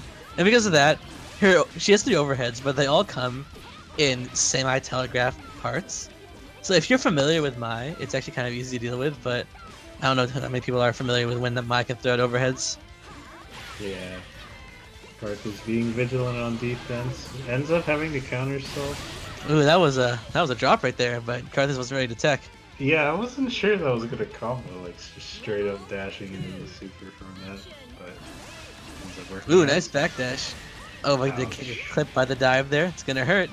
This is the really hard part about Mai versus Lambda is if you're not playing your sword game, you have to scrap with Mai, which is the absolute worst because she could put up such fast, large hitboxes. It's like really hard to contest. So. Oh, nice anti-air though. Yeah, DXP often opts to use a lot of jump cancels under pressure, so good answer from Karthus. Yeah, I did mention earlier, once Kyo gets you into the corner, Kyo's gonna really opt for empty jumps or just jumping pressure in general, so that was good use of anti-air. Like, again though, Yeah. really taking advantage of that habit.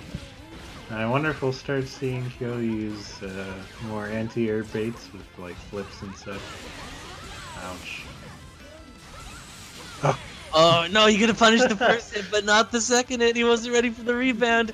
I'm pretty sure she meant to do dash into super, but ended up getting the projectile.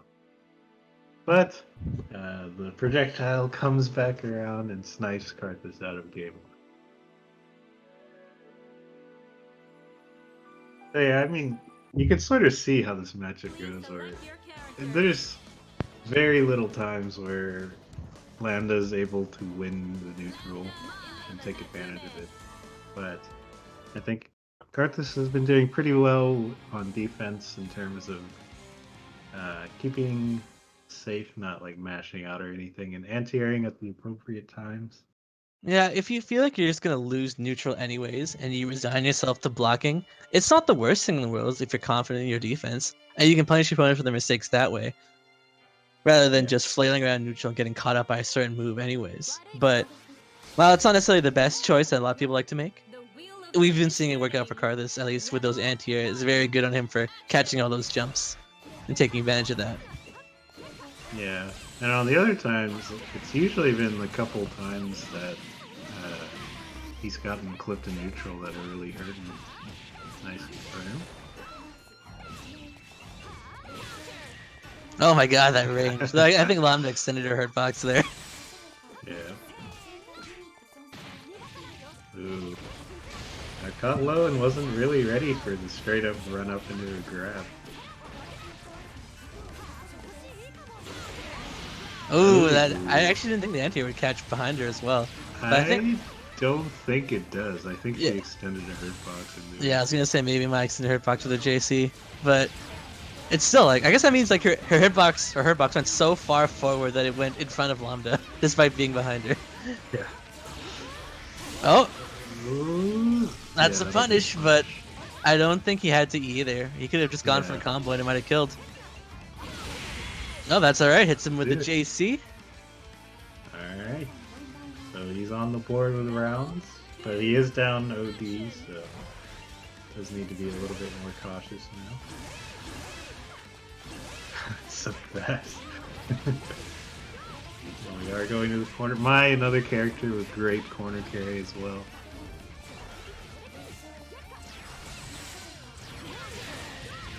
Do a nice 5D. Is able to get the counter hit. Is that crouch only for the combo? I didn't see what he did. What did he do? Well, he went to like the overhead follow up and it comboed. Oh, no. Oh, you can just do that? Yeah. Well, Okay. I thought it doesn't work on crouching, but maybe because it was a counter hit, it works. I don't know. I mean, counter hits only affect the first hit of the combo, and then by subsequently the second hit. Ooh, But if you do a great mid combo, it doesn't matter if it's a counter unless it was a fatal. Ooh, just out of range for the tipper, allowed him to escape. You have to be careful with Mai and tippers because at max range, Mai's like charges will break your guard. Yeah, for sure. No burst yet from Kyo. Oh, Oh, that reached! I actually didn't think Yeah. that would.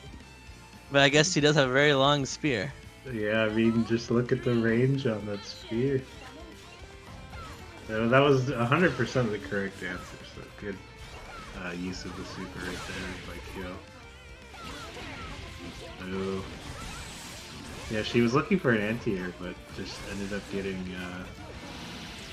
catching him trying to jump and answer somehow. We are going to the corner with that combo. And this is where you have an advantage. Wow. Well, She she did, is but very good at timing the neutral tech on this. they're very on point with taking the spike Oki there. There it is. Yeah. That was a tipper, so we had a lot of hits on there. You can tell by like the big kind of flash of light when you get hit by it. Yeah. That means it's a tipper, which means it does a lot of damage, a little more hit stun, and it also breaks your guard in case you're blocking. Oh, I don't think he wanted Crush Trigger. Probably barrier and put it right there. And the counter sold Anthrax on his last legs for game 2, and that will do it. Crouch confirm, I believe. Is that a crouch confirm? I actually don't know what my crouch confirms are. Well, I don't think JC has enough hit stun on standing to confirm like that, but I could be wrong. I don't play my that or at all really, so Yet. no. Yeah, that's what I thought. Please select your character. So, I think so far, Carthus has shown signs of responses to Kyo's play, but she's definitely. I think she definitely has the initiative and the advantage in most of this game, so it's sort of up to Carthus to respond correctly. Yeah, that's what I was saying, where if you feel like you're gonna lose neutral, maybe sometimes best to forfeit it and just try and punish them for any mistakes they might make while pressuring you, rather than trying to get clip neutral. But that's also like a defeatist attitude where you're initially giving up any advantage you may have had. So I don't know. It depends. I'm not really sure what the correct answer is in this scenario, but Carlos has been doing all right so far. He's just been kind of getting caught in unfortunate scenarios. Yeah, and it's sort of counter hit tipper, gonna burst immediately. It's sort of rough because Mai doesn't really have to commit to doing like long. What?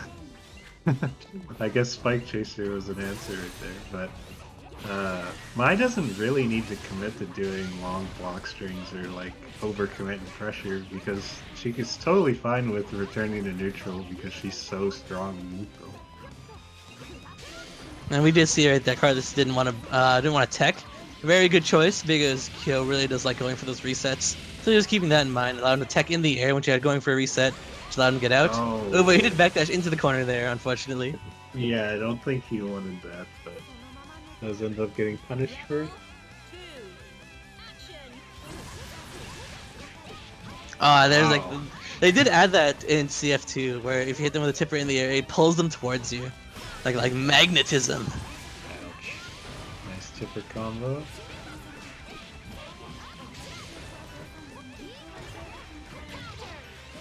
Ooh.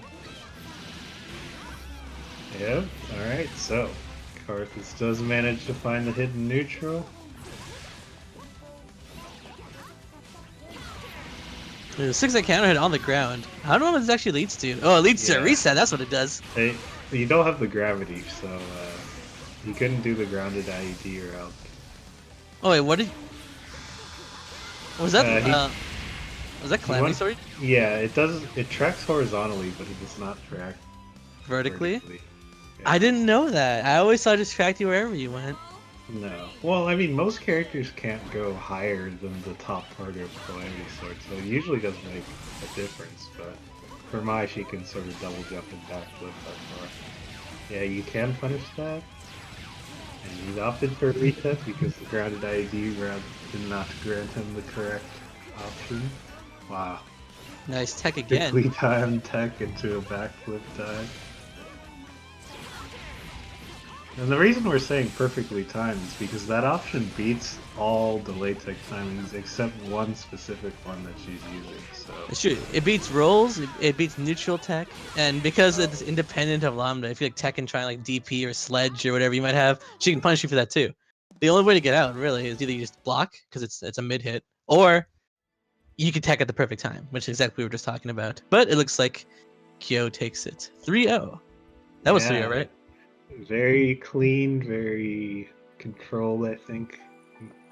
And I guess she shows why she has been the winner of every tournament she's entered for.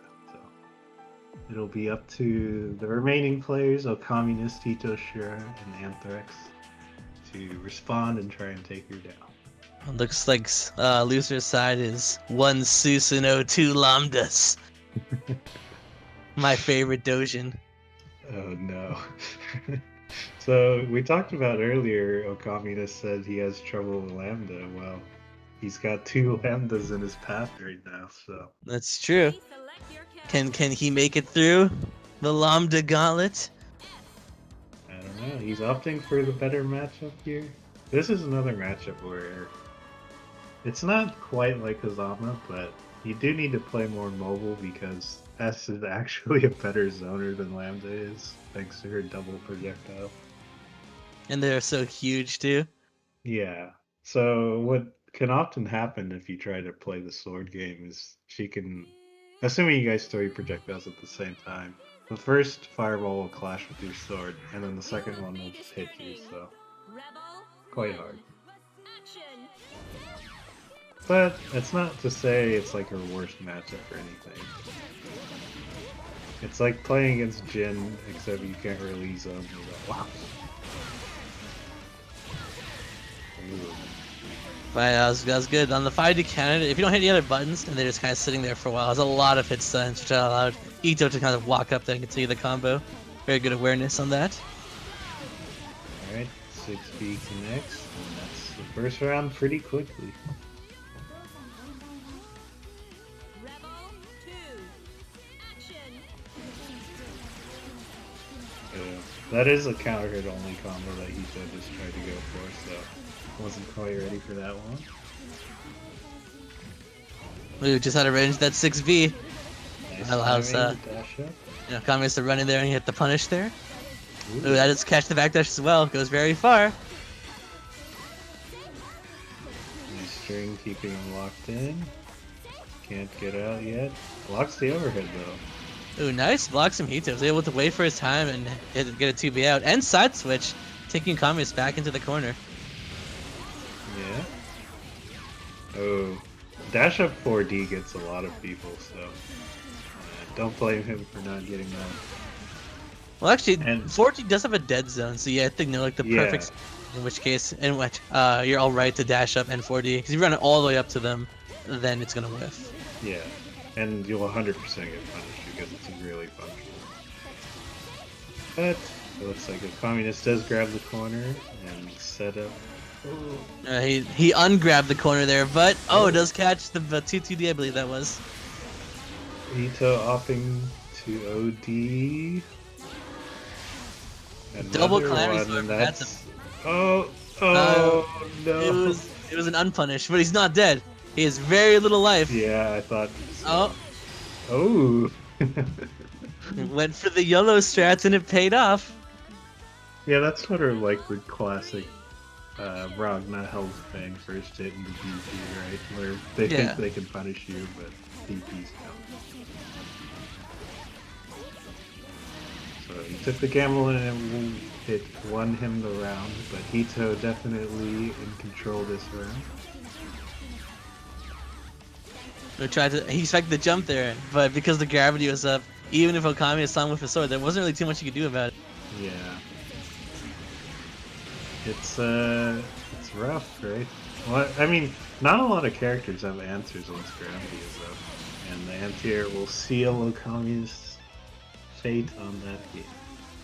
And that was the 6A anti-air. That's been a staple so far for Hito this tournament. He's been very on point with those. It's sort of weird. I don't feel like he needs to go in so much that like I don't even think I've seen him use the fireball more than once here. From Okammunist? Yeah. Yeah, I don't think he's been really trying to contest Lambda at a longer range. And I think that's like just a habit that Okammunist has in general. 11 There have been a few times where he's come to me and asked me for advice saying, how do I deal with Hager, for example. And the best thing you can do against Hager is you just poke him to death. But that's not something Okami is usually willing to do. I don't think he likes that style of play. But that's actually how to play certain matchups. Hager, this one included, right? You just have to. Your character has the tools to make this matchup more acceptable. But I guess if you don't want to use them, it's just gonna be a lot harder for you. Now, speaking of running up to them, though, that was actually the right time to run up. First is he to burst immediately. Nice air grab. Alright, so we're starting the Lambda game.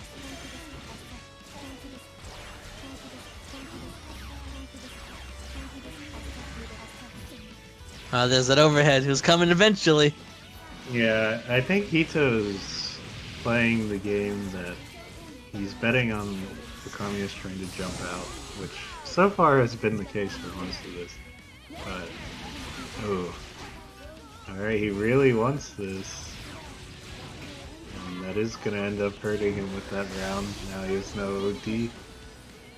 Yeah, no burst, and this is not a finals. So Yeah. Okammunist is on our set point here. Hito is at set point because Okammunist could potentially just end up losing everything here.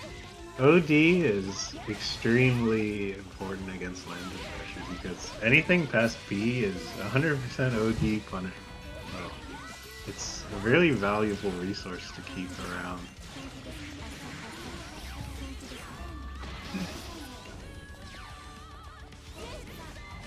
Alright, again, opting to run up. There it is again. We've been seeing that a lot, or the jumping move into overhead. Very classic mix-up. A lot of characters and Blaze can do it. Very strong. He can combo after this. Can't kill, but last chance for Okammunist. Counter assault out. Wants to get back to neutral here.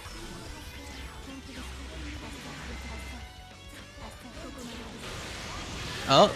Oh no, you have to You're just saying that you can OD out through his C moves, but I think because they're so slow, it just looks like he wasn't ready. He was expecting a regular kind of punish, but he was so slow. It actually ended up catching the startup for whatever he wanted to do. Yeah, he ODR'd a little bit too early because the startup of 60 was so slow. But that will be Hito taking it 2-0. And that means it's time for another Lambda.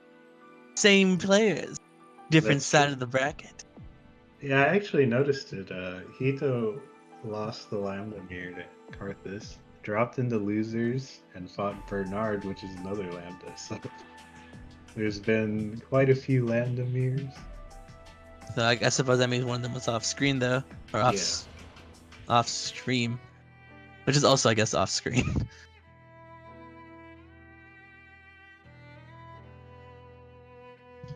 Alright, so who's going to find their way up into Grand Finals? Well, no matter what, it's gonna be a Lambda. I haven't seen this much Lambda in a tournament in quite a while. Yeah, that's true. I mean, I think there are quite a few Lambda players. Especially when I myself was one, but she's not quite an uncommon character, so. And Hito is very active in online tournaments, and Karthus has been on and off active, so. The wheel of fate is turning. Rebel. We got our Sword of Doom 2 playing. Oh. I didn't know the 2A would beat 6B. I kind of thought that 6B would high profile stuff, but I guess not. Oh my god. We got the 5D trades, but Karthus is a little faster, forcing Hito to burst. Alright, and a reminder again, this is losers finals, so first to 3.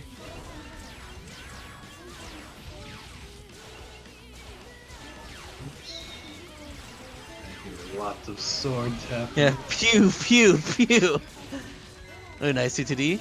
Got out of the cross up.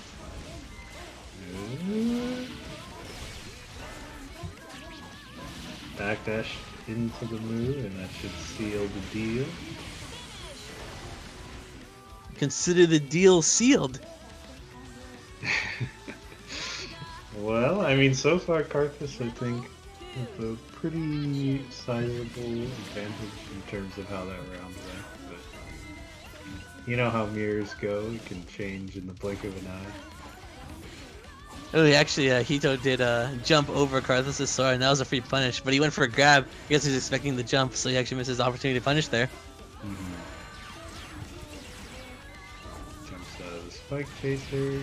I Nice don't 2D. know if he wanted that second jump, but because he did the second jump, he wasn't able to air dash forward to punish that. Nice confirm. It is important to note that the wheel Oki that they're doing, you can delay tech out of, which you see both players opting for since they know their character. Ooh, interesting. He rapided 2-2D to air dash in to continue pressure. Yeah. Isn't that air dash cancelable in OD? Yes, that is. You can do that in OD without RC, but outside OD, he needed to keep his turn, it seems. So, Yeah, it did pay off. He did take round 2. Both players at their burst now, though. Very even. Oh, never mind. Hito did use his burst. Yeah, Karthus actually would have dropped the combo right there, but the burst gets him out of the situation regardless. Doesn't quite. Yeah, 2A is not super consistent catching rolls, I would say, so I see a lot of landers opt for 2, but I guess 2A is faster. Oh, that was the wrong time to tech. Yeah, and Did there's this no kill? burst here. This can kill. Oh, there you go. I thought maybe he would use OD to guarantee the kill, but it seems he knows his lambda damage. So that is 1-0 in losers fight. Which of course means this is best of 5. And that's what I said earlier. Well, kind of. I said first to 3. I always get that confused, so it's just easy to say first to 3 for me. Yeah. Please select your character.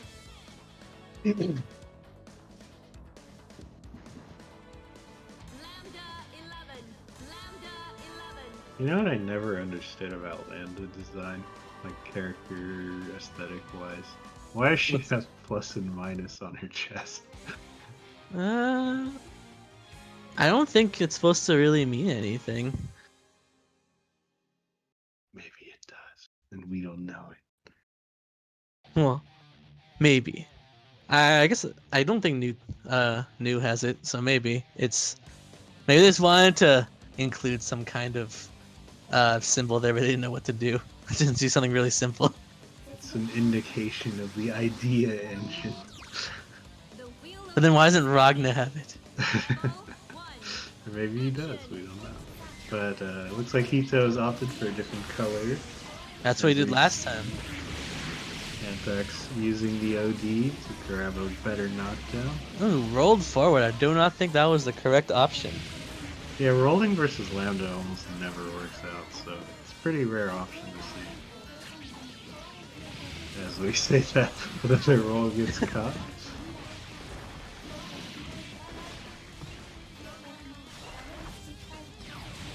Oh, Ooh. nice 2D to take into the corner as well. Do a good chunk of damage to set up his Oki. Kind of. He did drop it, but Tried using it, but the 4D does connect. It is now Hito's turn. Active flow is going to add a little bit of damage to this. a little too early on that, but it's okay. You did get the wind neutral distortion. Oh, But that it dropped the was- pressure though. I was forced to back off. I don't think he needed the RC there, but goes for it anyway. Getting the knockdown with 2-2D. And another low, grabs Anthrax. He says, I'm tired of this, it's my turn to use the I win neutral button. But it was a 4D Oh, rapid to 40 to no. catch him. But Hito was ready on that burst and does end up taking the first round here. And both players are actually down their burst because of that as well. Action! Yeah, that was like twice or three times that Karthus woke up and got hit by like a mid or something, so. Or not a mid, but just something in general. Yeah, like the first time was an overhead, second time it was a low. Yeah. And the last one was the 5D, so. But regardless, he's sitting pretty this round. Nice chicken block. And nice crouch confirm. Yeah, that's the crouch confirm. Oh, Good drop the combo though. This will be solid confirm, possibly death here if he does the right combo. Nice and simple. And that means we're going to round 3. Still looking pretty even. This is the second round 3 we've seen. And probably like the third or fourth round 3 we've seen from these players in general if we count the winner's side. Very even showing from both. But I guess it is a mirror, so. It is a 50-50 matchup. That's true. Until one Lambda gets her stuff set up, and then it's 100-0.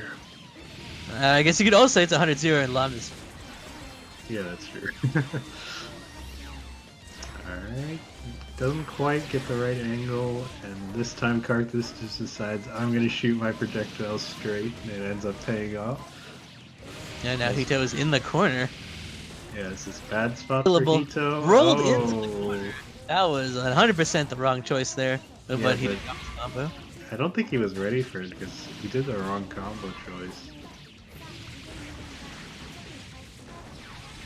And now we're on the other side of the screen, so... You Can you punish it? it? Yeah, that was good. That was good. I was about to remark earlier, Lambda actually has a really good punish on herself using projectiles, and that's it right there. Yeah, I know, like, as a Susanoo player, in that scenario, if I tech and he tries to meet me with Legacy Edge, there is an instance where I'll definitely trade with a move, but I can take the win if he's low enough by just doing the Sword Distortion. Yeah. And that's a very similar concept there. Yeah, that only works with OD version because the normal version does not track, but good option by Karthus. He is up 2-0. Trying to get the run back versus DXP. He is on a good track so far, but Hito, I wouldn't count him out just yet. He's So he picking does- Must Die, the people's song. The People's Song! I love the People's Song! Oh wait, wait, he didn't mod it out, right? He has to. Well, he said he reverted the songs, but... Yes!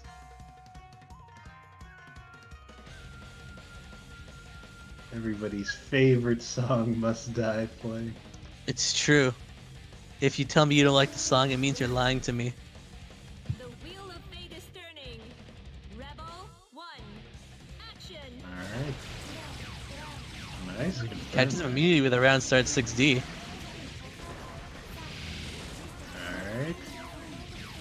Alright. There it is that you're talking about, like the dash up 4D, very tricky. Yeah, and the combo he's doing is actually quite specific. It's at that range, 4D actually forces crouching, but it usually doesn't matter. But if you do it like that, then you can actually combo off it like you did. There's the start for Hito. Nearly the end of Karthus. Not quite a kill. Yeah, I wasn't sure how he's gonna end it like that. Went for a kind of save jump-esque setup. But while he may not have been open enough for that, it was still enough to pressure Karthus into taking or losing the round there, I should say. Yeah. There's the optimal 3C. Well, he could have used gravity, but he decided to go for the IAG route. Grabs the corner anyway, so, you know, it doesn't matter in the end of the day. Odd time for Hito to press the button, I would say, because he air barriered the 236B, so definitely not. Ooh. The rollout sort of pays off, but then he gets clipped in neutral. Ooh. Nice block. But does get clipped by JC into Crescent Saber. Yeah, I was saying it earlier, but like, I never see Crescent Saber from Lambda, except for today apparently. I've seen like tons of Crescent Sabers, way more than I usually.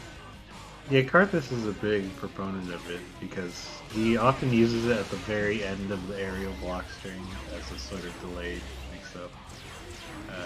You don't get anything off of it unless you OD or RC it, but it does just get a knockdown, so. I mean, I've personally always been a big fan of Crescent Saber. I just, I don't really see it, but it's nice seeing it being used at least a little bit. Oh, no tech punish. Yeah, I think earlier he was saying he was trying to go for it, and that was what costed him last time. Counter assault bait. will That's get gonna be baited. it, He probably. should be able to kill this right here. Yeah, that's it. There it is. 3-0 card.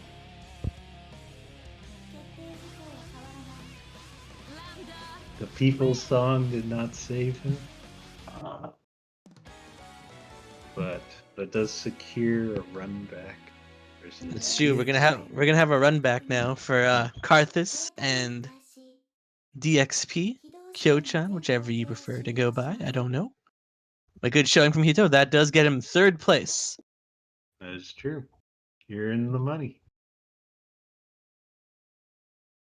But yeah, I mean, this of course is the run back from winners finals where Kyo pretty decisively took it 3-0, I would say.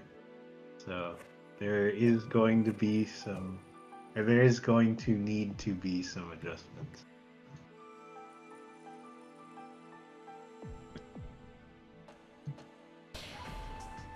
Actually, for the past bit, we've been seeing a lot of sweeps from like Hito versus Okammunist 2-0, Karthus versus Hito 3-0, and even Kyo versus Karthus was also 3-0. Mm-hmm. I guess that just sort of says that the people who stayed on winner's side were pretty decisive in beating the opponents. It's time for the grand finals. What's it gonna be? Manually picking a song? Oh, it's Bullet Dance! Ooh. Alright.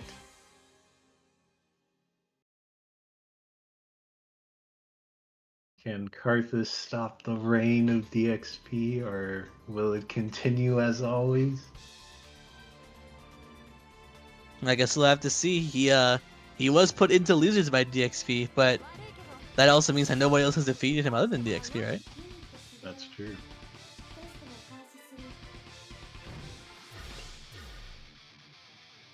The wheel of fate is turning.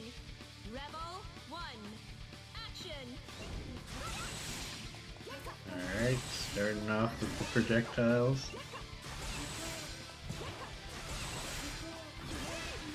Alex zoning the zoner. I mean, realistically, a lot of characters just don't have answers to it, so... Yeah, it does end up dropping the combo, and now he's the one in the corner. Gets counter hit by the overhead.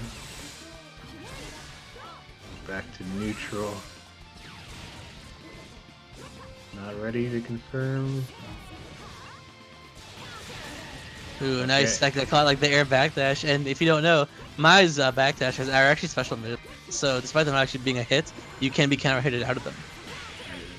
Yeah. Counter assault to keep neutral. Yeah, she's looking for anti-airs now, but Karthus is not giving it to her, but he is in danger state because of how much he jumped and buried, so... Yeah, there's the I Yeah, win he neutral needs to button. buy Or some kind of. time. Mai does have a lot of air mobility that allowed her to stall and dodge the full distortion. Alright, And his berry's back up online. now. Oh, other side? So much chicken blocking for Anthrax. Oh, the red up grab, it hit him last time as well. He's not ready for it. Yeah, knowing DXP, I think she'll probably... Yeah. So, rope around, I think, but at the end, DXP stands on top of that one.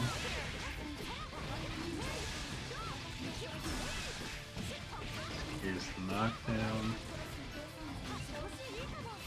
Alright, so he rolls out of the delayed air dash, but again, another JC counter hit into the crouch. Confirm. Nice delay tech. Didn't want to get reset by anything. Oh, but he Nice stack. didn't want to be pressured either. So yeah, he had to burst out there.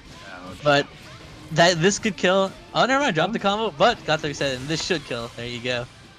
Kyo taking an early lead now. Ursul already having the winner's side buffer. So Karthus can get to really run it back here if he wants a chance to take that first place. Yeah, I mean, that's the tricky part with my stance, so she can do the high or the low out of it.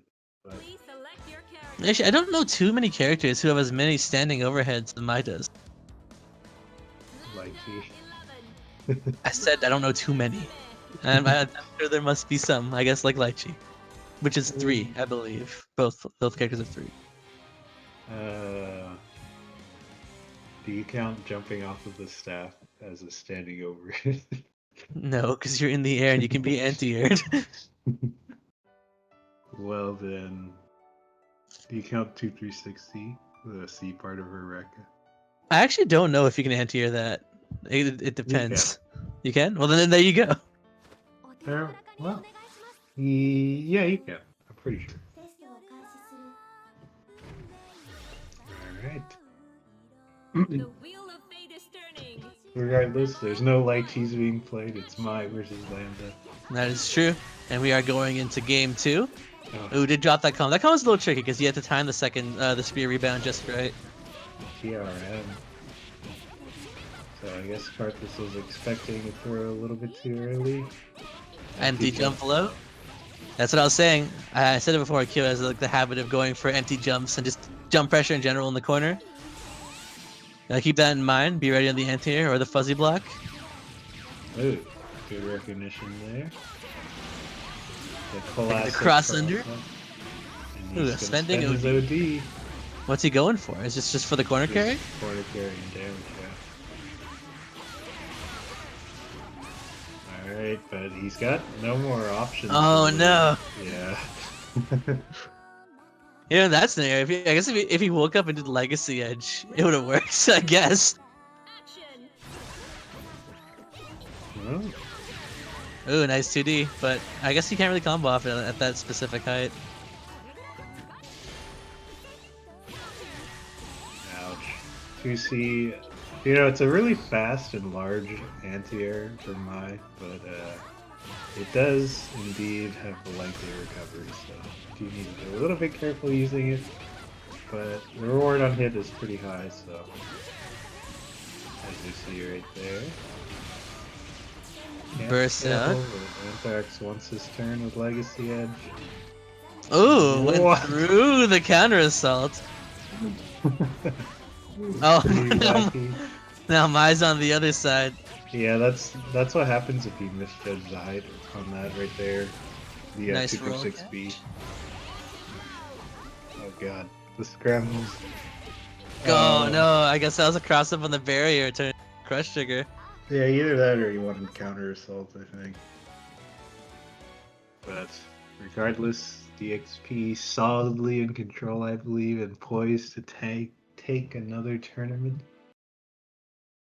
It's true. So far 2-0 on tournament point here for this game. Mai, Natsume. This is Karthus' last chance, sticking with Lambda, of course. I don't think Karthus would switch characters here, even though he had a mighty fine Jin earlier on in the tournament. That is true. Conciliation. You know, as much as Mai is annoying to play against, and a lot of people don't like watching her, I usually like watching DXP play. But that may be controversial. That's my personal opinion, of course. Well, I think watching good players, no matter what character they play, is entertaining. Yeah, But- I think I like diversity that's true. for my grand finals. I said it Come out, you Mew players. Where are you? Instead, we're having a different Murakumo. Rebel 1. It's true. We have Lambda. In fact, we see a lot of Lambda today, like I said. It's true. Oh, I'm surprised that we didn't see a 2C from DXP. That she's very on point with her anti-airs, but did not use it there. Alright, punished it. Yeah. I was Oh, gonna dropped say the combo. That's over prorated to do that. But he does end up getting the height specific for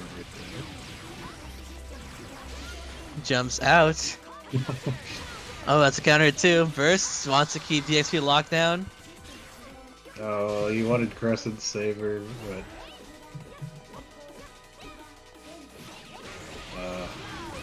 got caught trying to take his turn. And that's a side switch into the corner as well. As you said, Mai has very good corner carry. Oh, nice. Answer right there with the instant block, I believe. He used a 2-2 to gain distance, but he was just too antsy in that jump prediction. I think I got punished for it. In fact, this punish might even be fatal. Yeah, double super right here, I think. Ooh, it was not fatal. rare miscalculation, but regardless, I mean, one more hit. Oh, that's gonna be a punish, and this will actually kill her right here. The miscalculation from DXP. Yeah, you and I were just praising DXP earlier for saying they really know their overdrive damage confirms, but not this time. In fact, it was a fatal mistake. That's true, jumps out of the overhead, but Yuri. Ooh, catches it with 5D. You know, a lot of the rewards that Carcasses have been getting have been off of raw, hard reads, which sort of speaks to how tough the matchup is in neutral, I think. Yeah, that's what we were saying, where like sometimes, like if you get to kind of resign yourself to losing neutral, that's unfortunate, and just rely on your opponent making mistakes and punishing them for that rather than trying to like flail around in neutral and hit him and try and win just by forcing it. Ouch. Yeah, he's not gonna burst here, so this will probably leave around. Go on tournament point. The mime monster has been unleashed. Seeing a lot of jumping pressure here. Yeah, she's Ooh, definitely trying to bait anti-airs, I think. Karthus was ready to meet her in the air though, and it actually ended up taking her to the corner because of it. Nice rebeats and just some staggered lows, but Nice barrier too. That would have broken his guard if he hadn't buried it. yeah. Nice confirm, but he's only gonna get a Crescent Saber knockdown, which isn't the best, and he wasn't quite on point with the backflip catch, so ooh. Good knockdown right there. Speaking of the guard break, there we go. That's an example of the tipper being a guard break at the right distance. There's that anti-air. And that was the proper spacing. Ooh, I've never seen this grab before. That was interesting. Yeah. Usually I thought she would do the other dive, but it looks like you can pick up a 5C depending on the height. But Karthus can kill right here, double super into EA. I think it's because it was a tipper that she was able to There it is. cover on the ground. Yeah, that's a huge amount of damage from Lambda and confirming straight into a kill. That was all her resources for 100% heat, OD, and EA while in active flow. But it did pay off. I mean, that situation right there, I think, is exactly why you need to know your damage confirms, like resource dump combos, basically, right? In that scenario, if you had let her go, there was a very high chance that she would have won neutral because of OD to get out of pressure and then just reset to neutral. It's true. As much as I don't like to admit it, knowing your optimal combos is important. I personally hate doing optimal combos, but if you know like your best damage combos, and you hit the scenario where it can actually pay off and win you the game, then you win the game, right? Like as you said, you probably would have lost if you didn't kill her there. Alright, so he's on the board. It is 2-1 right now. The wheel of fate is turning. Rebel 1. Action.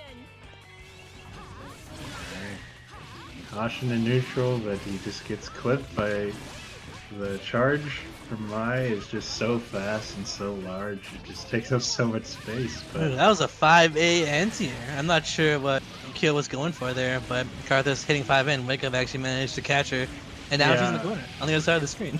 I'm fairly certain that she was going for the classic delayed air dash stuff, and Karthus was able to answer, but it's Clip trying to throw a sword again on a hard read. Ooh, he did get the air block over there, but I guess he wasn't ready to actually hit. Low profile. Yeah, unfortunately, Lambda doesn't have a great air to ground, so it is very common for her aerials to be low profile by stuff like 2A. That is the round. That's why you got an instant air dash in and Crescent Saber. Whoa. Both players had the same idea, or maybe that was just a reaction. I couldn't tell who grabbed who though. Alright, 2 throws being teched so far. We're on the other side. Large scramble situation. I'm coming for you! The ground's lava. He actually did anti-air that overhead, so good stuff right there. Nice tags. Oh. Was that supposed to be a side switch, or was that he dashed too far forward? He dashed too far forward. Okay. Counter hit by the overhead. looks like she was looking for something, and that Oh, and should that's be it. yeah, that's it. There it is. DXP, the winner of Stomp On 10. Woo! 3-1. Congratulations to DXB for winning Stomp On Em 10, Karthus/Anthrax for taking second place, and Hito for taking third. Yeah. Congratulations! Woo! Where's the clapping emoji? No, we get golf clap. Not what I wanted. Alright. That's my laughing emoji. Yep, so first place gets $40, second place $20, and third place gets $10. So please PM Kasha for your cash money. Well, I'll probably just send it to you guys. So Or that, yeah. Either or, yeah. Regardless, congratulations, DXP. Yeah. Another solid win under the belt. As for the other things that we have, the tournament is over, but there are other tournaments if you want to see more Blaze Blue. We have Central Clash 5, which I will link here. Basically, we announce the date once we have 16 entrants, so if you want to sign up for that, you can do so there. And then we also have the World Serpent Championship, which was announced today, actually, which is the offline major being run by Chickzama, or sorry, online major being run by Chickzama since we're all stuck at home. And it is for NA and EU on PC and PSN. Yeah. And It covers like all the bases, except that's for good. those Australian players. And That the is true. Asian players, I guess? I think there's even like a Japanese TO that's trying to do something. For Oh, that's that, cool, too. actually. Yeah. Hopefully so it's, that goes through. Another thing, next week on the 18th, we are going to host a Grand Blue versus tournament as well. Yeah, sorry. I think it's good. I think we should do it. So we are definitely going to make a challenge link for that one. Get people to sign up, and depending on how popular it gets, we might do more Grand Blue tournaments in the future. But this is going to be a first one next Saturday. So That's yeah. true. But you won't see me or Scrim on commentary because Yeah. we don't know anything. you won't see me on commentary either because I don't know anything. If you like my commentary or Kasha's commentary or Final's commentary, you will not be there. But if you hate all of us, then you're in luck. Yeah, you know what? Yeah. There's plenty of you. Who probably hate our commentary. Oh, no. Yeah, so we'll get info for that out. Other than that, thank you for all the players who attended, and thank you viewers for watching. Couldn't have done it without you guys. Any parting words before we go on to our tradition? Yeah, there's a Grand Prix tournament next week, next Saturday. We haven't announced it officially. Yeah, but we should definitely do it soon.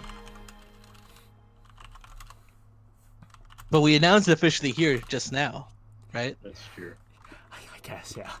Wait, is it next weekend? Next weekend. Oh boy. Yeah, we got a lot of stuff to do. But Wait, what is this? and- Hey, what do you mean? it's my match. You stole it from me. Well, we Alright, got- you can have the next. We have to have our Tager Grand Final. Of course, my apologies. Tager 1 versus Tager 2. For those of you who don't know, we usually have a few exhibition matches between the commentators at the end of the tournament, just for fun, nothing serious. But if you're only here for the tournament, then the tournament's over. Yep, tournament's So- officially over. Thank you for watching! Woo! Thanks for watching. Woo! But now it's time for the real grand final. I'm pretty tired, so I think my brain has turned off.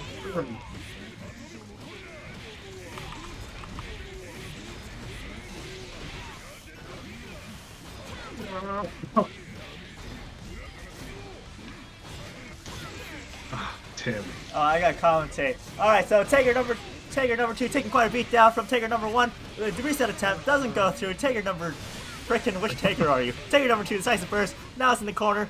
What is he going to do? Ooh, No, that is gee. unfortunate. What sort of reset is Taker number 1 going to go for? Let's find out, folks. No way, he might just kill him outright. Just kidding, I lied. Ooh, and gives him the elbow drop. We're playing WWE 2020. Oh, I Aye, dropped whips the it. combo, gets command grab, dies. And that was wrong How one, folks. dare you. Don't you know the Tager doesn't do combos? He only does. Oh, he has resets. What am I saying? All right, Taker number 2 gets a strong start. Is he gonna apply magnetism? He does not, but manages to catch his backdash. Doesn't manage to get anything off of it, however. Yeah. Ooh, Taker number 1. Yes, magnetism. Going for the fancy. Here we go. Oh, Taker number 2 tries to go for a ballsy 360B read. I have no idea what's going on. Taker number 2 trying to be cheeky with his air grab resets, but is going to get punished and loses the game. Taker number 1 takes game 1. It looks like Tager won. Taker Oh, 1 boy. won. Yeah. Taker never wins. Even when he wins, he loses because then he realizes he's Taker.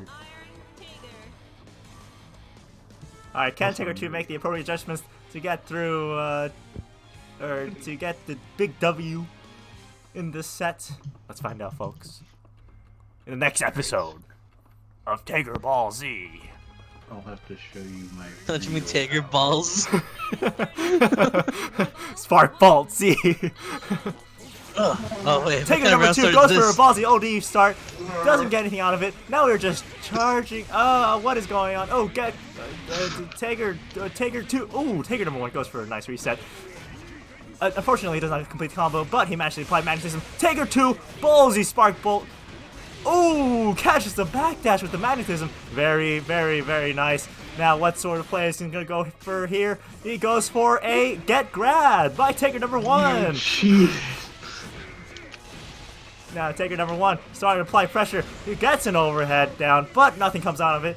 Ooh, going for Taker 2.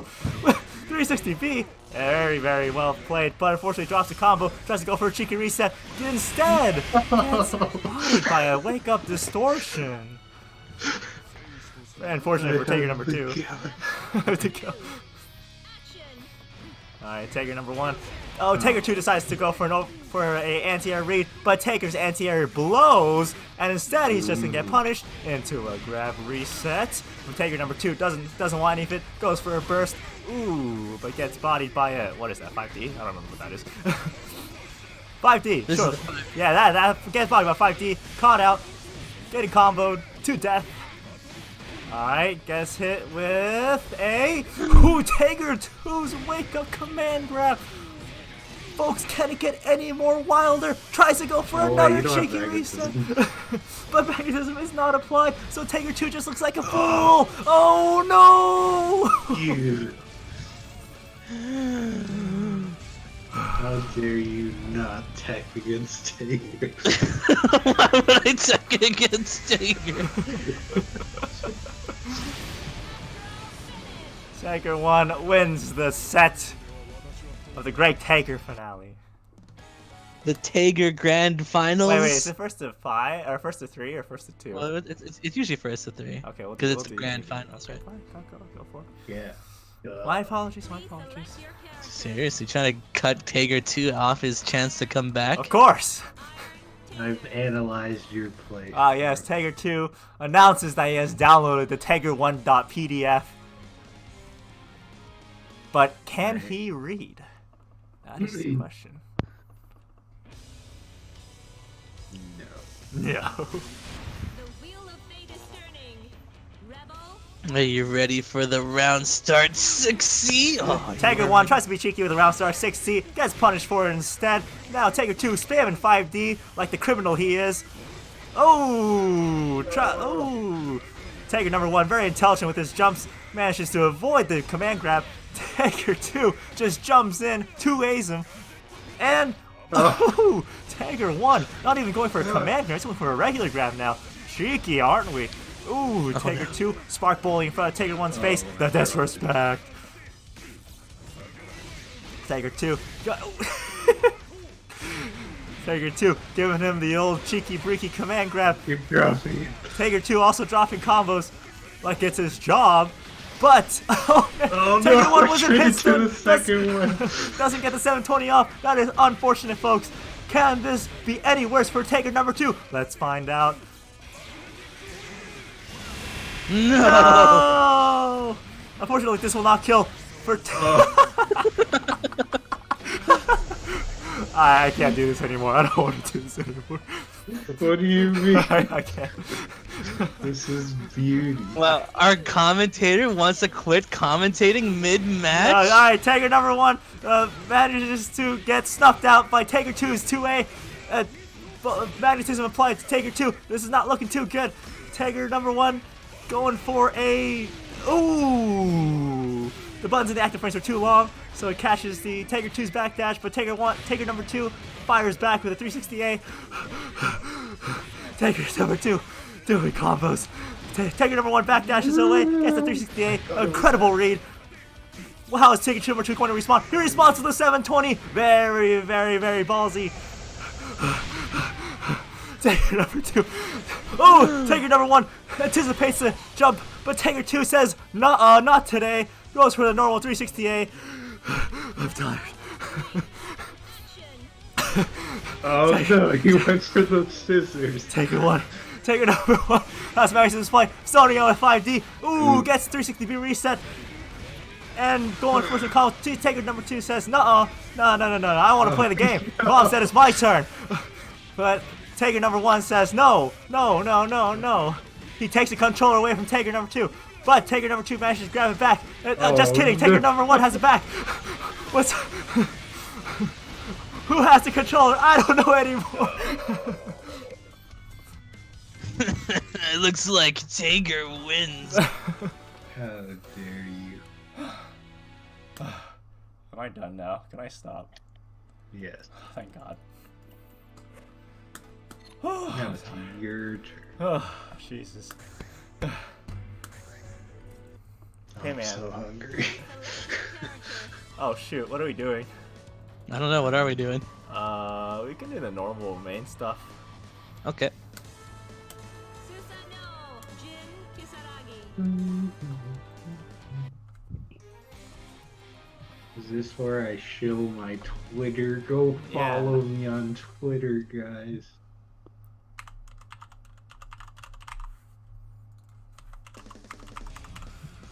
Yeah, follow me on Twitter, subscribe to me on YouTube, Yeah, check yeah, out my yeah. Patreon, Yeah. come join us over at our Discord. The Wheel of Fate. Yeah, do that. Rebel Add me on Grindr. action. Wait.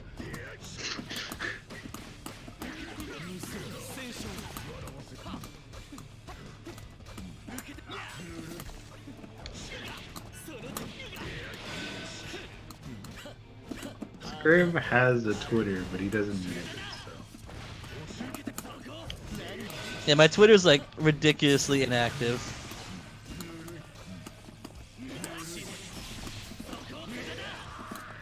It's true, Asher. You need to follow. And I appreciate it. You're part of the 156 people. And he goes for the go. Oops. I have to plug in my mic, the battery's dying. It's getting really annoying.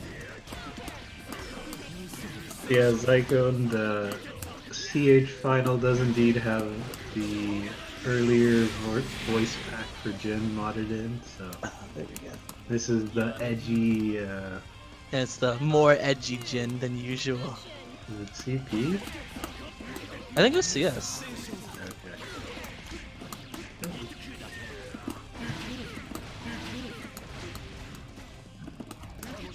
Excuse me. Look at all these freezing things happening. It's so cold. But you're Canadian. No, I'm Susanoo. Ooh, unsuccessful graviton. Or is it gonna be like the Babylon anime where it's like, it's so cold, it's freezing? It's -5 degrees Celsius. Chow Mein 1, Wickham Grimgore 0. The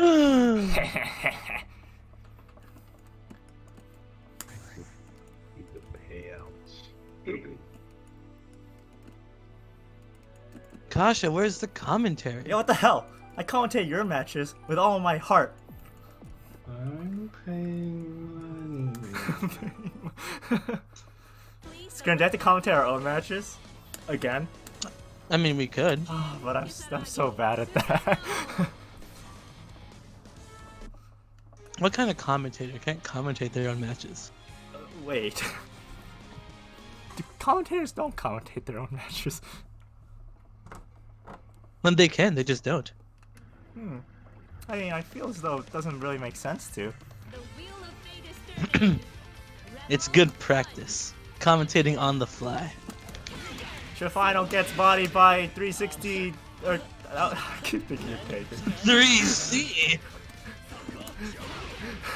Listen, alright, it's hard to play and commentate at the same time.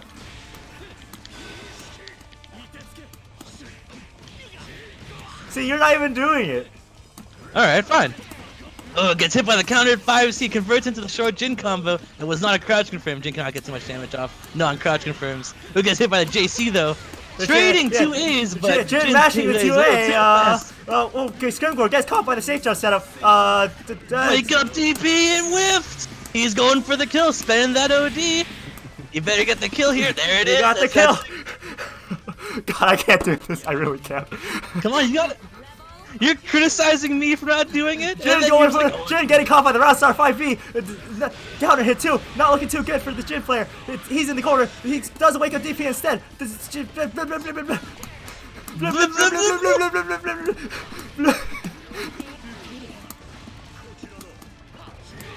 hits him with a JC? Approaching, waking up, DPing again. This Jin does not know how to block. This Jin knows how to bait DPs though, apparently. And this Who gets hit? This is gonna be a crouch confirm. It's gonna lead into a god press. He's not gonna jump even if I said it out loud. No, I can't do this. I can't. I just started. Oh, what the fuck? Throw counter. He throw countered me out of my 2A. So I throw counter him No, back. I throw counter. Stop it, you coward. Oh, my anti-air actually did something. What a surprise. What do you mean? Your anti-air's alright. Oh, that was No, it's mediocre. Oh This yeah, is gonna be the better crouch than confirm. mine. And it's gonna lead to death. See, this is cheating. How's it cheating? This is- I'm commentating my matches I too. commentate my match, but this it's just too hard. Why can't I just have Well, Kasha do it? I mean, if I can do it, you can do it. I am doing it. I'm sending money. I'm not complaining. It's hard. I complain it's hard. Yeah, so don't. Oh. I need to play someone simple. It's easy. Time to play Naruto. Hey. Tager mirrors. I can't switch characters though. I'm character. Yeah, he's character locked. He won. How about you throw this game for me, and then you can switch to Tager. Does that sound good? If you switch to Tager, I will. Alright guys, Alright. are you ready for the greatest Tagers that you've ever seen in your lives? With the one match. Alright, watch. Scrim is he's gonna stand there in fear.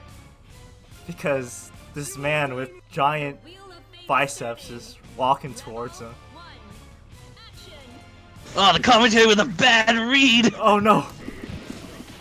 Oh, nice place to be anti-air though. Into the gadget finger. Okay, what's he gonna do? Oh my god! Oh my god! Here. What is this? What is... This Susanoo is so afraid! Oh, never mind. This is the brave option of wake up 3C into combo. It's gonna give him the sword and everything. He's gonna backdash and throw out the sword. Banana's gonna run but do nothing. He did not see that 5A coming though. Oh my god, the TK Crimson Punisher. How could this be? What is going It's time on? to mash sword distortion. The wake Did not up see the wake up sparkled. No one saw this Yeah, coming. the wake up sparkle was a little too much for me, to be honest. Yeah, I mean, no Alright, one's- round start 6B, let's go. 5B, 6B time. Oh, but he was ready for the 5B, 6B. impossible. No one can block that block string. How could it be? No. No! What's going on?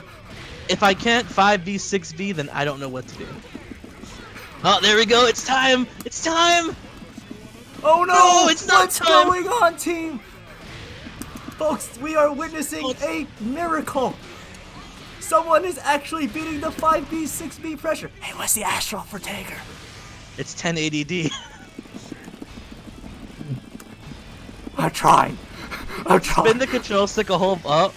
Oh my There you god, go. this Yes. Tiger player's amazing! He got the Astro. Oh, he's amazing! What? People, we are witnessing history! I never thought the day would come where I get Astroed by a Tiger. By Trofinal's Tiger. AI as Tiger. Yeah, but you don't Astro me as Tiger. Yeah. That The just score means is Tiger. 1-2 in Chow Main's favor. It's time to turn things around with my surprise pick What is it? of Tiger. Oh my god. How could this be? You didn't pull out the Kagura or the 9? This is Kagura. That's not. Kagura without the Toblerone. You got Kagura with Toblerone and Kagura without Toblerone. Oh god, I was eating some shish kebab and the stick the meat's on it broke in my mouth. So there's a sharp piece of wood in my mouth now. You're right. Yeah, I'm fine. What is that color screen? Oh wait, he stole my color! No! Oh fuck! Oh god! Oh god! Oh god! Are you ready for this? No, no, no, You're no. ready. No, stop Are it. you ready for this? Stop. How about this? Oh my head isn't right out. How about this? Stop it! Stop it! Let me play! How about this? Mom said it's my turn to play! But are you ready for this? Wait, I wanted to do that. But I didn't realize I was still playing stuff. And my 9K combo. Impossible. Broken. That's like almost death for Ragna. Ooh, gamble rumble. Idiot. I can do that too. No, me. Wait, how come it works for you? You don't know the spacing. No, I don't know the spacing. You gotta do the 5D counter. Oh no, shoot! No, that's actually cheating. No, stop it. Mom said it's my turn. It's turn. It's never your turn. Ah! No! You idiot! You I was fool! gonna go for the empty jump 360V. Maybe How smash could you be so 720. foolish? Oh fuck! No, you let me live. You won't, coward. Yeah. I did. Watch this. No, don't watch this. No, watch wait. this. I need a counter pick. Literally anyone. What do I pick against this Tiger menace? Chat, I need your help. We gotta think. You gotta pick Iron Susanoo. Iron Susanoo. You're right. How could I have been so Yeah, blind? that's the only one that you won of, man. There's no way you were playing Taker. Yeah, I got Astraled by Taker. Yeah, Astraled by No, Taker. it's 100-0 in Taker's favor. Guys, are you sure? Terami, Ragtar, Tau? No, Susanoo. Susano. I think we need to do this.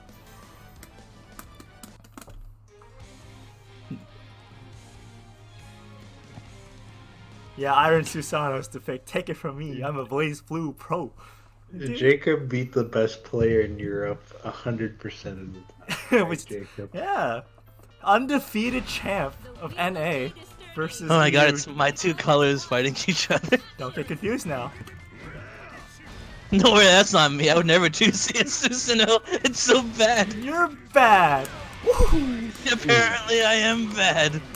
Here comes also the disciple of fallen Godward, No way.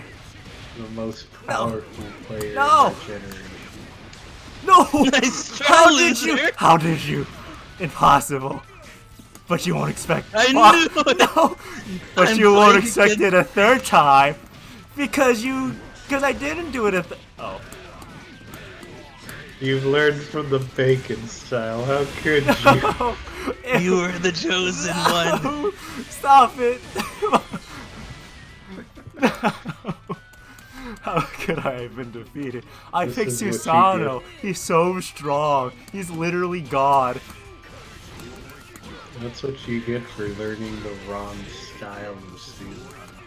Oh no, it's No, the I want- true block. I do the true block string. Please. Wait, I wanted meter. How could you? We had a truce.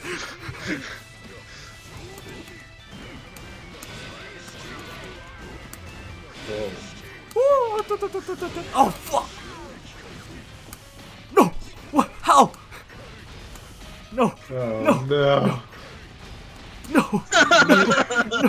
You just can't be. How did you know? Alright, Wicked Nice. Ringdor wins the T-Heat Grand Finale. Nice. I'm the best, and everyone else isn't me. But you didn't get any prize money. Yeah. It's okay. I won the true grand finals. That means I won the prize of being able to finally eat this food before it gets cold. Oh yes, you guys should have I'm your gonna eat. meals. Alright, that is it for this stream. Hope you guys enjoyed. Hope you had fun with the tournament and everything. And I will try to start streaming again, but Don't listen to him. He's a liar. listen, man. Animal Crossing. Once you Realize, realize. once started, there's no turning back. I'm telling you. you can't say no to the raccoon. I won't believe you until you start streaming Animal Crossing. I can't. I don't have a video capture card. Then get one. It's expensive. Buy me one. You're rich. You buy me one. I'm not rich. When I say what? I'm not. What? No, you buy me one. Why do you need one? So I can stream. This guy doesn't even know what he wants to stream, and he wants me to buy him one. Fire Emblem. Oh, actually, I'll- you know what? Okay. If you stream all 4 routes of Fire Emblem in one sitting, I'll buy it for you. I don't think that's possible. It is possible. You just can't sleep for like quite a while. Oh, I thought you meant one day. Shiba Hilo. Oh my god. Alright. Anyway, Thanks for tuning thanks into the for stream. watching. Yeah. How dare you? See ya. Yep, have a good See night, guys. ya. Bye bye. Thanks for having me. Yeah, thanks for joining.